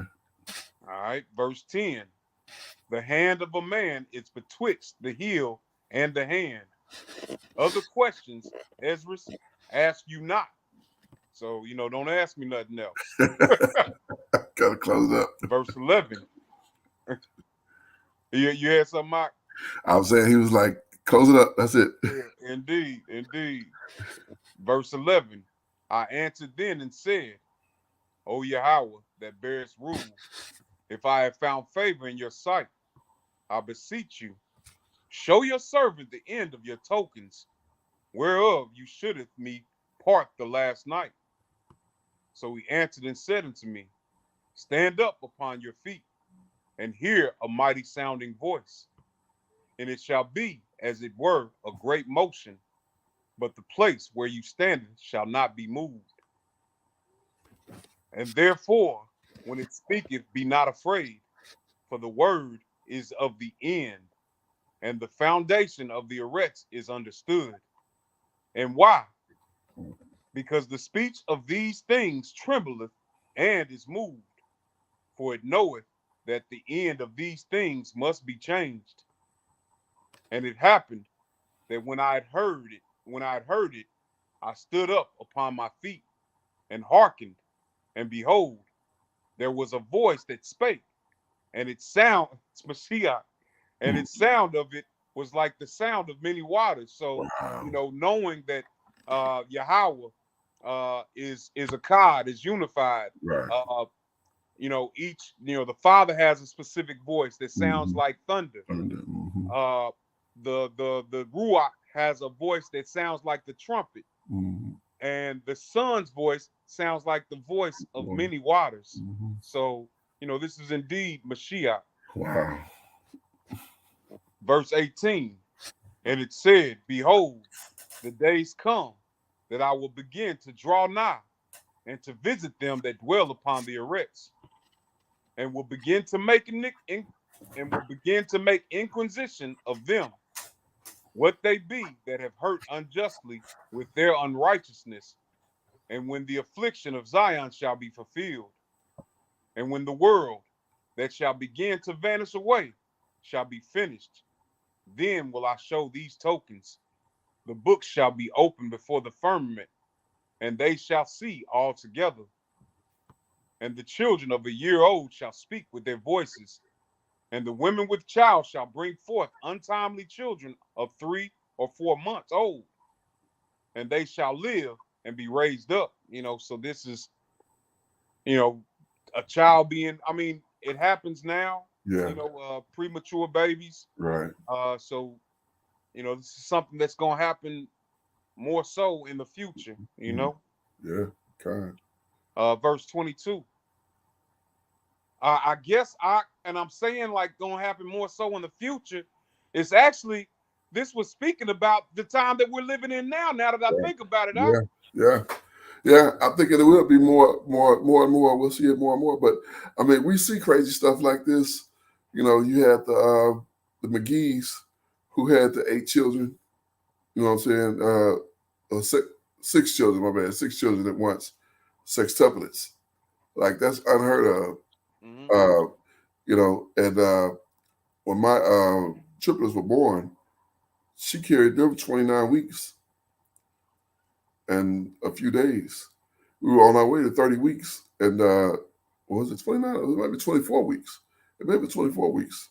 I think we were either on our way to 25 or 30. I can't remember which one it was. But yeah, Yeah, that's it's that's early. That's an yeah, early yeah, pregnancy. yeah, yeah, that's yeah. Because she had high risk or whatever the case. So Mhm. but they ended up coming earlier then. But yeah, my children are doing well. All praises, hallelujah. Hallelujah. Hallelujah. Verse 22. And suddenly shall the sown places appear unsown. The full storehouses shall suddenly be found empty. The stores. It's talking about the store going to Walmart, nothing's on Yeah. the shelf. That's You what I'm know, saying. Yeah. and the trumpet shall give a sound, which when every man hear it, shall they shall suddenly slakia. They shall be suddenly afraid. We read this in the so-called New Testament as well. Hmm. Verse 24. At that time shall friends fight one against another like enemies, and the arrests shall stand in fear with those that dwell therein. The springs of the fountain shall stand still, and in 3 hours they shall not run. Wow. Whosoever remaineth from all these that I have told you shall escape and see my Yahweh Hmm. and the end of your world. Hmm. We got to endure. Indeed, indeed. You know, it's like you 1 second, bro, because when they was reading this, when we first started reading this part, and Uriel, the Malachian, came to him, my thinking, I went right to what Hamashiach said. No one has ascended or descended, uh, but the Son of Man, Mm-hmm. which came down unto you. So when we was reading that, I was thinking to myself, like, this really don't make sense because the Messiah said nobody's come down from Shamayim except him. Mm-hmm.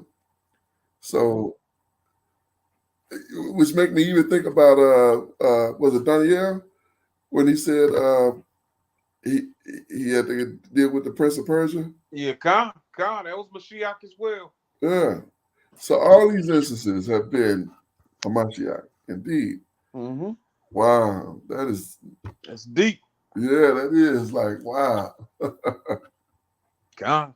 All right, verse 26. And the men that are received shall see it, who have not tasted death from their birth, and the heart of the inhabitants shall be changed and turned into another meaning. For evil shall be put out, and deceit shall be quenched. As for faith, it shall flourish, corruption shall be overcome, and the truth, which hath been so long without fruit, shall be declared. And when he talked with me, behold, I looked by little and little upon him before whom I stood. And these words said he unto me, I come, Slakia, I am come to show you the time of the night to come.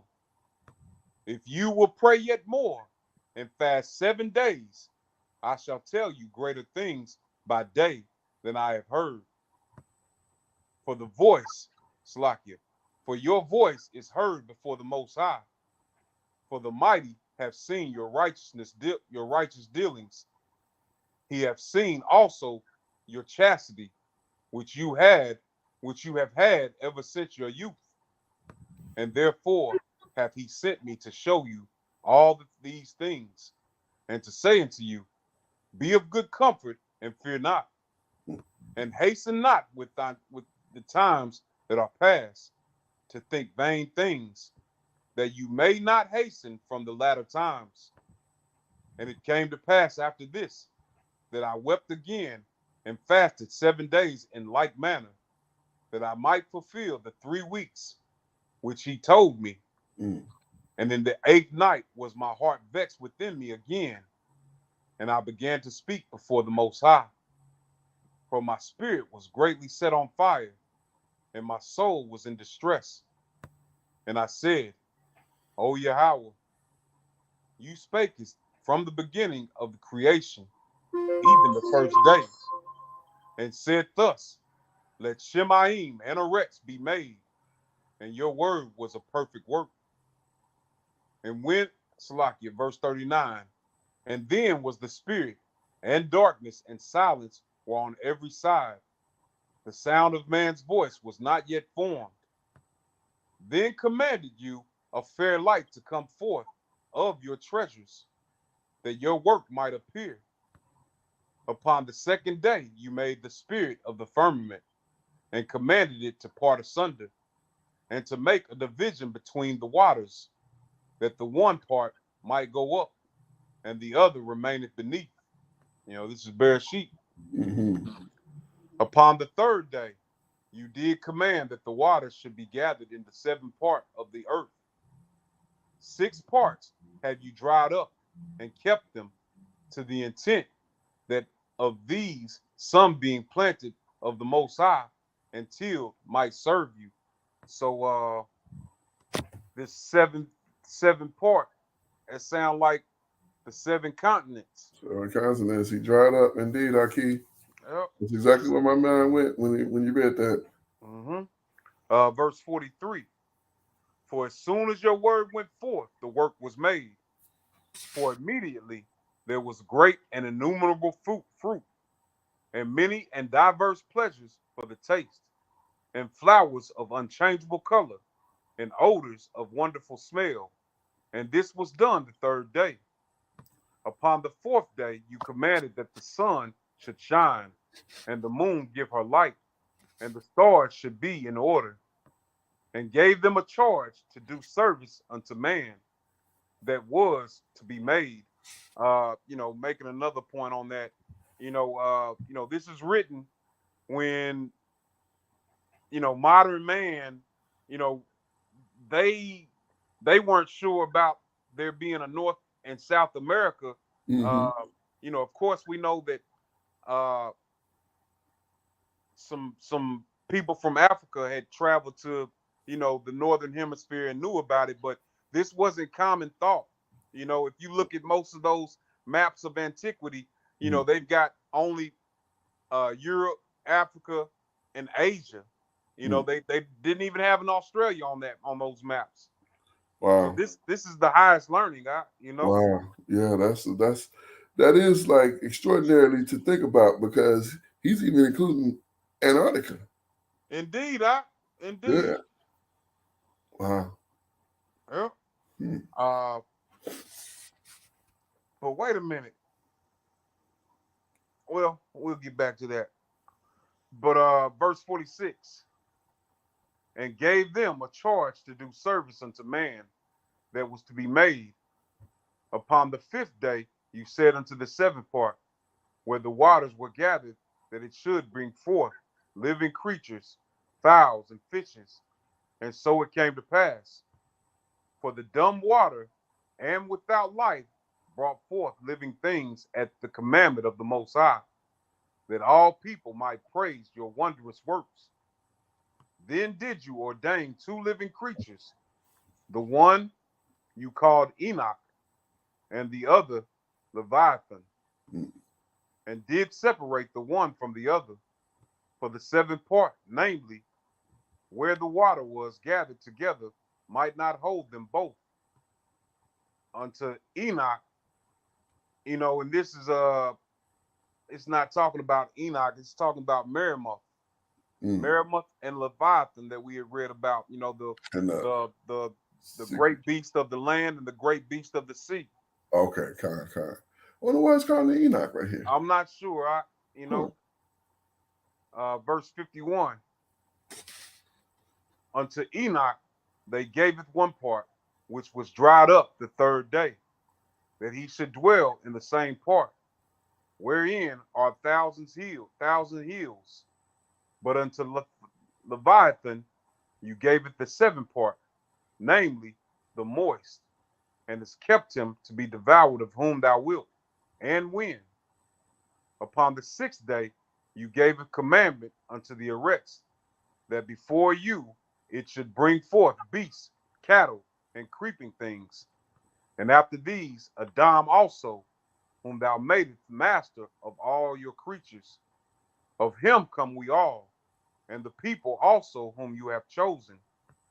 All this have I spoken before you, O Yahweh, because you made the world for our sakes.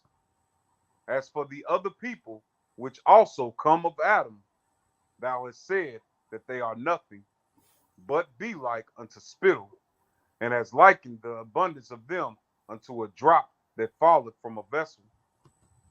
And now, O Yahweh, behold these heathen, which have ever been reputed as nothing, have begun to be masters over us, and to devour us. But we, your people, whom you have called your firstborn, your only begotten, and your fervent lover, are given into their hands. If the world now be made for our sakes, why do we not possess an inheritance with the world? How long shall this endure? Man, That brother was deep. indeed, indeed, man. But continuing, chapter 7. And when I had made an end of speaking these words, there was sent unto me a mallet which had been sent unto me the nights before. And he said unto me, Up, Esdras, and hear the words that I am come to tell you. And I said, Speak on, my power. Then said he unto me, The sea is set in a wide place, that it might be deep and great. But put the case, the entrance were narrow, and like a river. Who then could go into the sea to look upon it and to rule it? If he went not through the narrow, how could he come into the broad? There is also another thing. A city is builded and set upon a broad field, and is full of all good things. The entrance thereof is narrow, and is set in a dangerous place to fall, like as if there were a fire on the right hand, and on the left a deep water, and one only path between them both, even between the fire and the water, so small that there could not, but there could be, Salakia, so small that there could but one man go there at once. All right. Verse 9.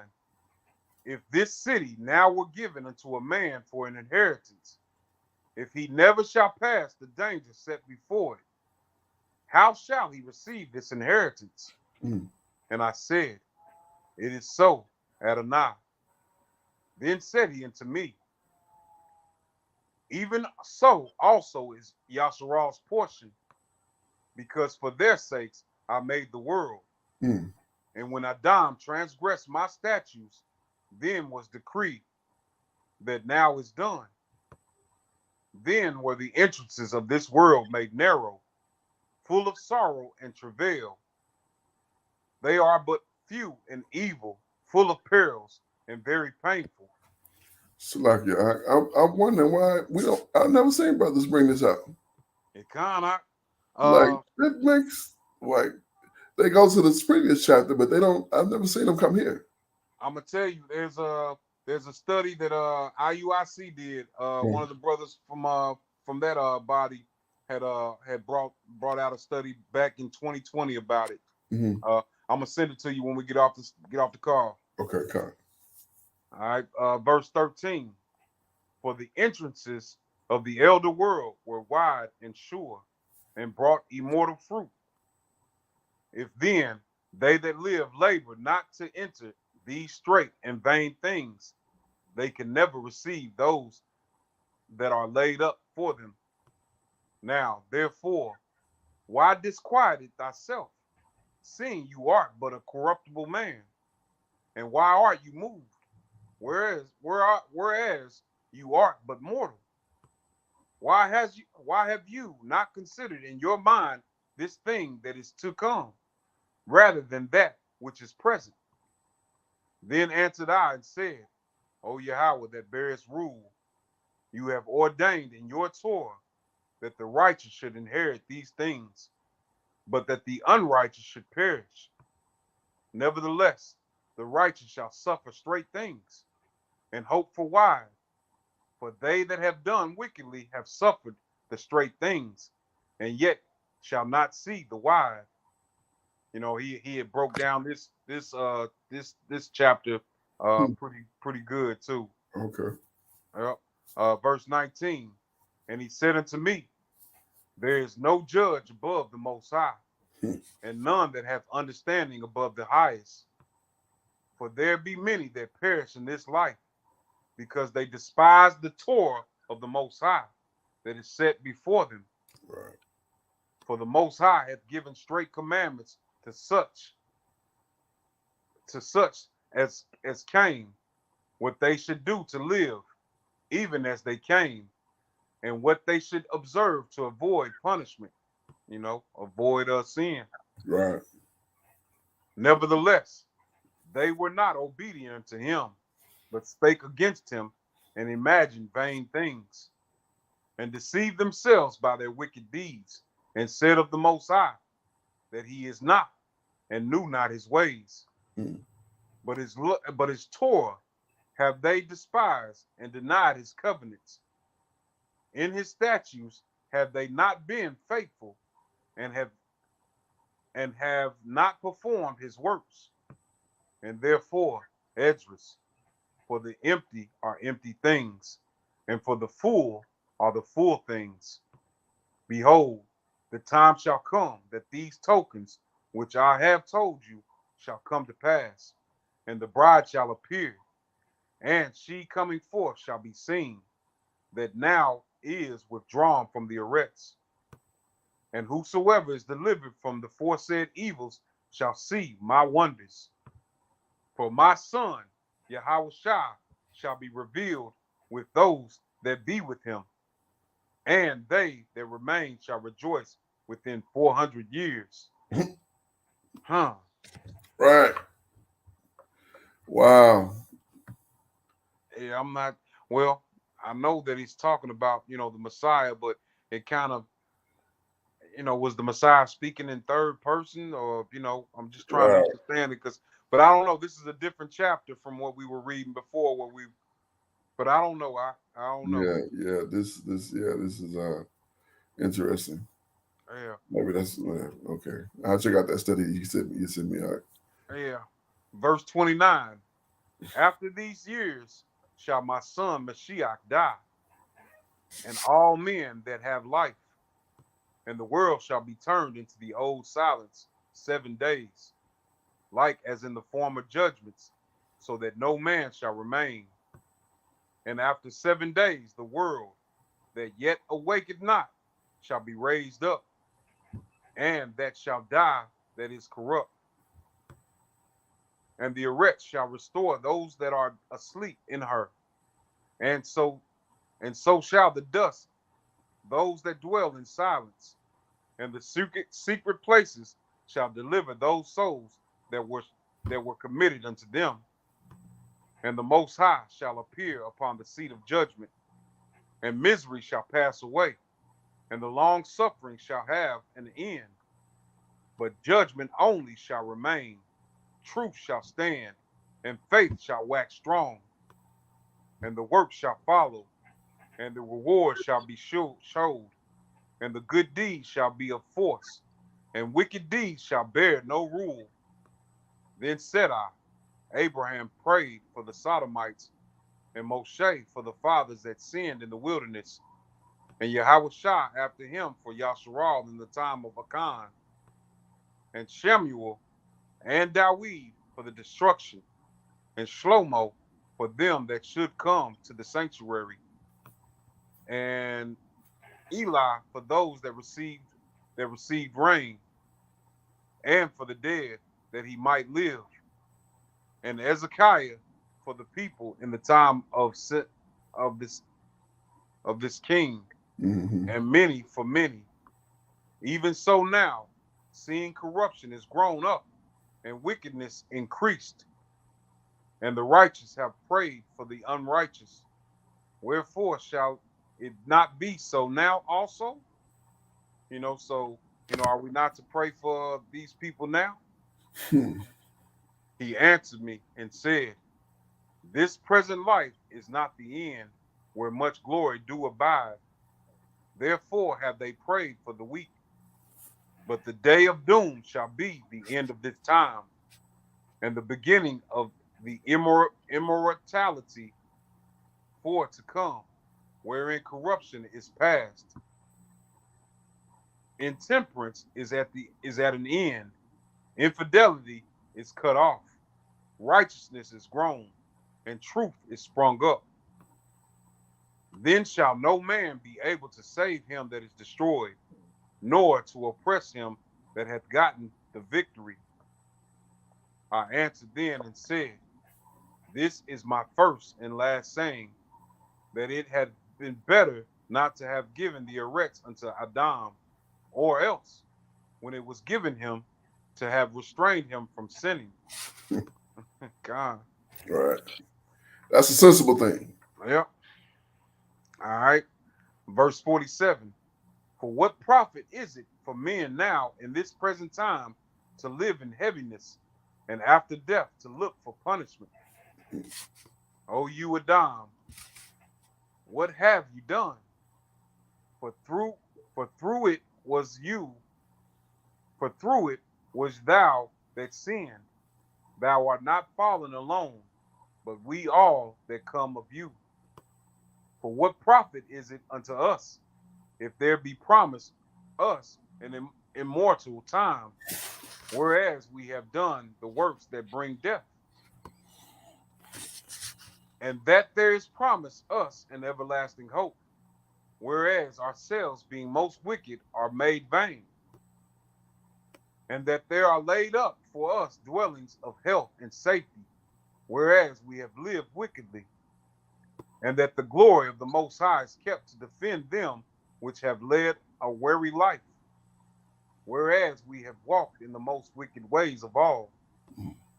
And that there should be showed a paradise whose fruit endureth forever, wherein is security and medicine, since we shall not enter into it, for we have walked in unpleasant places. And that the faces of them which have used abstinence shall shine above the stars, whereas our faces shall be blacker than darkness.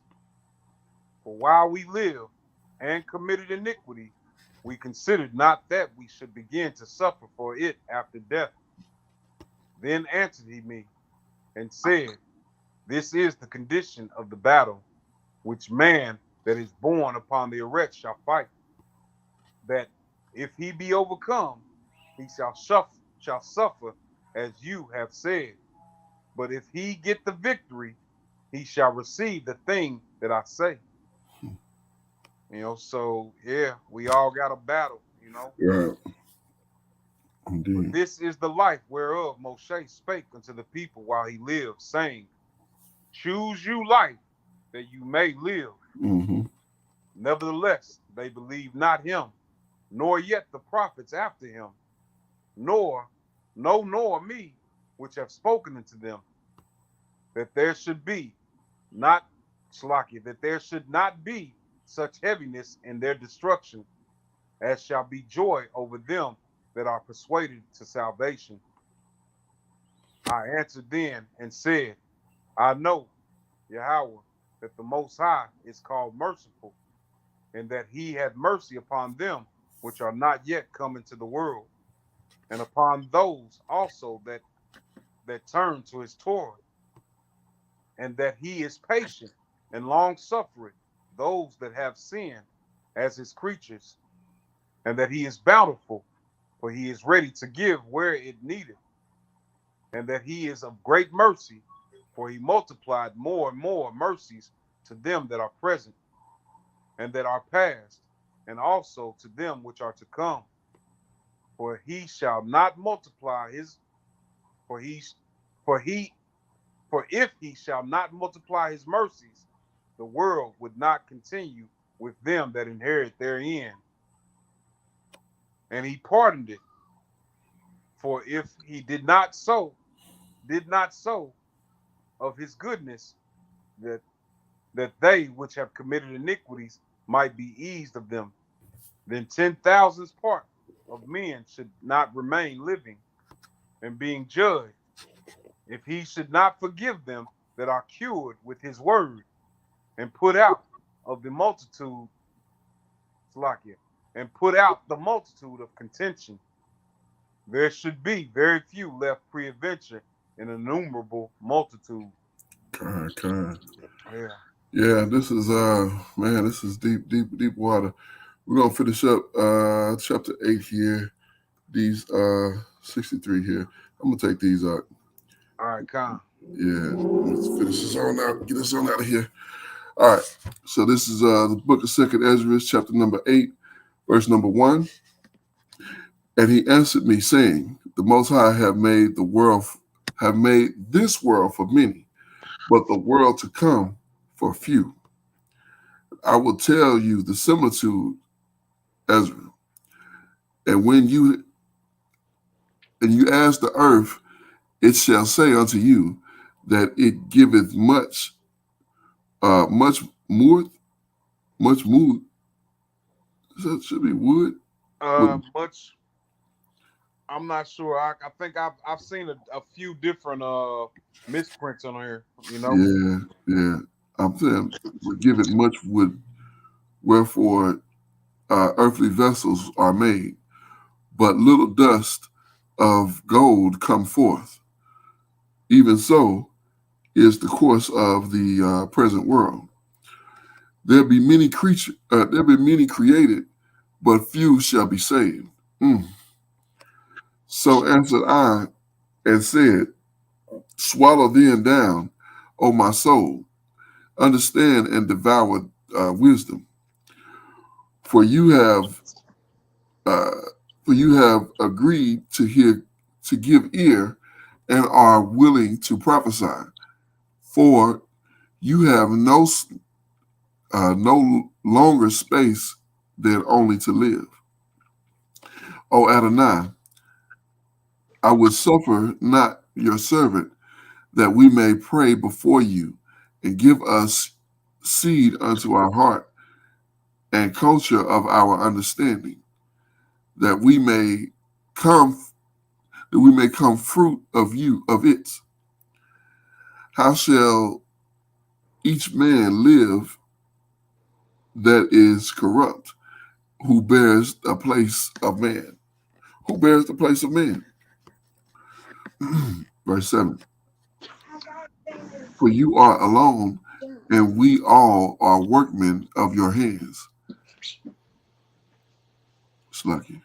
For you are alone, and we all one workman of your hand, like as you have said. For when the body is fashioned, now the mother's womb, and those give the members, slacking, and you give it members. Your creature is preserved in fire and water, and 9 months do the workmen endure the creature who is created in her. But that which keepeth and is kept shall be preserved, and when the time cometh, the womb preserveth, delivereth up to the things that grew up, that grew it up, that grew in it, Slaki, that grew in it. Verse 10. For you have commanded out of the parts of the body, that is to say, for the breast milk to give, Slaki, to be given, which is the fruit of the breast, that the time which is fashioned may be nourished for a time, till you deposit, despise it, Dis, dis, dispose it. dispose it. Okay, for you disposeth it to your mercy, that bringeth it up with the righteousness, and nurture it in the law, in your Torah, and reformest it with your judgment. Yeah, you nurture it with the Torah, and then you reform us with judgment. So if you go off, you get a little bit of judgment. That's him reforming us. Mm-hmm. Indeed. Verse 13. And you should mortify it as the creature, and quicken it as your work. If therefore you shall destroy him which with so great labor was fashioned, it is an easy thing to be ordained by the commandment that the thing which was made might be preserved. Now therefore, Adonai, I will speak touching man in general. You know it's best by touching your people, for whose sake uh, I am sorry, and for thine inheritance, for whose cause I mourn, and for Israel, for whom I am heavy, and for Jacob, for whose sake I am troubled. Wow. So for Mm-hmm. Israel, he's heavy, but for Jacob, he is troubled. It's amazing how they make that distinction, because I've heard brothers say, to be Jacob is like to be not in that place where you should be. That's that supplanter. And But come. when you Israel, then that's us walking in our royalty. Mm-hmm. Kind. Continuing, verse 17. Therefore, will it will I begin to pray before you for myself and for them, for I see the falls of us that dwell in the land. But I have heard the swiftness of judgment which is to come.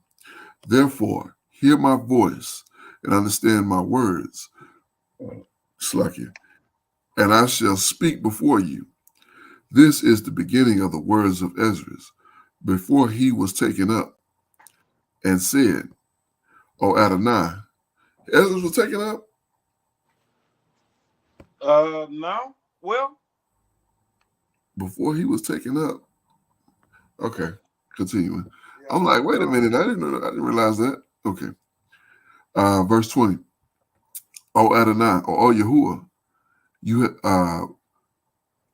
that dwelleth in everlasting, which behold from above things in the Shamaim and in the air, whose throne is in inestimable, yeah, inestimable. in, Unable to be estimated. okay, come. That's what I was thinking. Inestimable. Yeah, indeed. Whose glory, Talaki, whose glory may not be comprehended, before whom the hosts of Malachim stand with trembling, whose service is conserve, conservant, Let's see. conversant, conservant. Conversant, con. Okay, conversant in wind and fire. Let me read that again. Whose service is conversant in wind and fire, whose word is true, the sayings constant, whose commandment is strong, whose an ordinance fearful, who looks dried up, Slakia, whose look dries up the depths, whose indignation makes the mountains to melt away, which true, which the truth witness. Oh, hear the prayer of your servant, and give ear to the petition of your creature. For while I live, I will speak. And as long as I have understanding, I will answer. What? For while you live, I will speak. And so long as I have understanding, I will answer. Hmm. Okay, continuing verse 26. So look not upon the sins of my people, but on them that serve you in truth. Regard not the wicked inventions of the heathen, but the desire of those to keep your testimony and affliction. Think not upon those things. Salakia. Speak not, think not upon those that have walked freely, Frankly, frankly, faintly, I'm slacking, faintly. walk faintly before you, like not well, faintly. Mm-hmm. Okay, before you, but remember them which according to your will have known your fear. Let it not be your will to destroy them which have lived like beasts, but to look upon them that have clearly taught your law. You maketh no indignation at them which are deemed worse than beasts, but love them that always put their trust in your righteousness and glory. For we and our fathers do languish as such disease, but because our sin, because of us sinners, you shall be called merciful. But because of us sinners, you shall be called merciful. Okay, there we go. It's me and I don't know, it's me. Verse 32. For if you have a desire to have mercy upon us, you shall be called merciful. To us, namely, that have no works of righteousness. For the just, uh, we have many good works laid up with you. Shall out of your own deeds receive reward. For what man is that? Slacky. For what is man that you should not displease? Slacky. Let me start that again. For what is man that you should take displeasure at him? Or what is a corruptible generation that you should be so bitter towards it? Wow. Yeah, it's something because reading some of this, I'm like, I couldn't do that. I'm too fearful. I don't know if I'm too fearful or if they just had a different, a different situation. I wouldn't dare. I see the Most High can do whatever He want, and His representative can do whatever the Most High let him do. I'm just here. So I can't question what you Con, do. It is what it is. Verse 35. For the truth, for in truth, uh, for in truth, them is no man, what? For in truth, them is no man among them that be born, but he have dealt wickedly, Slaki. And among the faithful, there is none which have not done amiss. everybody is falling short, Right. at some point and missed the mark. Yeah, indeed, indeed. Verse 36. For in this, O Adonai, or O Yahuwah, I rejoice, your righteousness and your set apart and your goodness shall be declared. If you be merciful unto them that have not the confidence to do good works, the confidence of good works, like it. Then answered he me and said, Some things have you spoken aright, and according unto it, words it shall be. For indeed, I will not think on the disposition on the disposition of them which have sinned before death, but judgment, before judgment, before destruction. But I will rejoice over the disposition of the righteous, and I will remember also the uh, pilgrimage and the salvation, or the Yeshua, Yehoshua, and the reward of they that they shall have. Like as I have spoken now, so shall it come to pass. For in the husbandman soweth much seed unto the upon the ground, and planteth many trees, and yet the thing that is sown good, and his season cometh not up, neither do all that is planted take root. Even so is it of them that are sown in the world. They shall not all be. Wow, that's real. I mean, we knew that, but to hear him say that is like, whew, man. Verse 42. I answered then and said, if I have found grace, let me speak. Like, you know what I'm thinking. Just answer that, please, if you will, if you don't mind. Verse 43. Like as the husbandman planted perish, like as the husbandman's seed perisheth, if it come not up and receive not the rain in due season, or if it come not much rain and corrupt it, even so perisheth man also, which is formed from the hands that is called in your image, in your own image. But you are like unto him, for whose sake you have made all things the likeness and liken him unto the husbandman's seed. Mm-hmm. Right. Yeah, yeah. Let's continue. Verse 45. He's just going in a place that I couldn't go. I'm just not at that place. I don't know. I don't know if that's good or bad, but I would Mashiach would really have to come to me and say, speak freely. You know what I'm saying? Before I can, God. you know what I'm saying? Like, I know what you're thinking. I know what you want to say. I know how this conversation gonna go.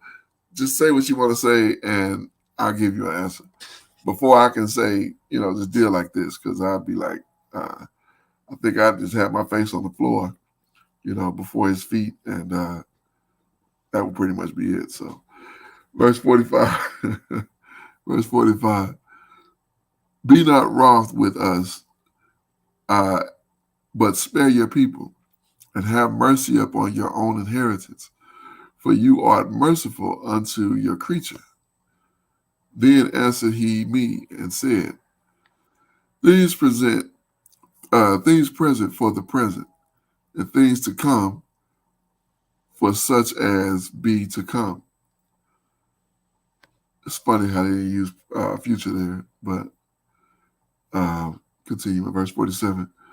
For you come as far short then you should be able to love my creature more than I. But I have oftentimes drawn nigh unto you and unto it, but never to the unrighteous. So yeah, I done drew near to Israel, I done drew near to you, but never the wicked. Verse 48. All right. And this also you are marvelous before the Most High, in that you have humbled yourself as it becometh you, and have not judged yourself worthy to be much glorified among the righteous. For many great uh, miseries shall be done to them that in the latter time shall dwell in the world, because they have walked in great pride. But understand you for their sake, but understand you for their sake, for your sake, and seek out the glory of such as be like you. For unto you a paradise is paradise open. The tree of life is planted, and the time to come is prepared plenteous to make ready. A city is builded. The rest is allowed. Yea, perfect goodness and wisdom. The root of evil is sealed up from you. Weakness of the mouth, slacking of the moth, is hid from you. And corruption is fed unto uh, the Sheol to be forgotten. Sorrows are past, and the end is shown in treasures of immortality. And therefore, ask you not more questions concerning the multitude of them that perish. For when they had taken liberty and deposited the Most High uh, through scorn of his law, of his Torah, and forsook his ways. Man, this is what people need to be hearing right here. These few verses here, like he got no mercy for you. Come. Like he's already said that this is what you're gonna get, or this what you doing. Verse 57. If they knew would they do something different? I don't know. I don't know. Verse 57. Moreover, they have trodden down the righteous and said in their heart that there is no most high. Mm-hmm. Yea, that they may that and that knowing they must die. For as the things aforesaid shall receive you, so thirst and pain are prepared for them. For it was not his will that men should come to naught, but they which be created have defiled the name of him that made them, and were unthankful unto him which prepared life for them. And after, and thereafter is my judgment now at hand. These things have I shown unto all men, but unto you and a few like you. Then answered I and said, Behold, O Yahuwah, now have you shown me the multitude of wonders which you have began to do in the last times. But at what time you have not shown me? But at what time you have not shown me? So we're gonna leave it off right there, and we're gonna pick up with his reply possibly on tomorrow. Mm-hmm. Uh, Slakia, I know this was a lot to go into, and these chapters are long. That's why we're only reading a few. And even these few chapters, these 6 chapters we read, were lengthy. We had 2.5 hours right now. Come. 224. So it's a lot to be read, but it's a lot to digest. It's a lot to take in because Ezra went through quite a bit in this particular setup here. And I hate to have such a long video because I know attention spans of Israel is short. So, but most high willing, we're going to get through these other 2 chapters or these other remaining chapters tomorrow, and hopefully we'll be edified. I know we'll be, but people who be willing to watch, be edified, and get something out of this. I almost think, in reading this, I almost think that uh, the way he wrote it, the way he had it put in, so lengthy, so much information in these chapters, it's kind of like to discourage people from really dealing with it because it's so much to take in at one sitting, and it's a lot, but it's good stuff, and it's eye opening. It really has made me to consider uh, consider these things Mm-hmm. because some of my thinking was kind of different, and what he's describing here is making me think of like, maybe my thinking is not exactly where it needs to be, and I need to make some adjustments. So, praises to the Father. But that's all I got for final thoughts on. Con, I some some it's a wonderful dialogue.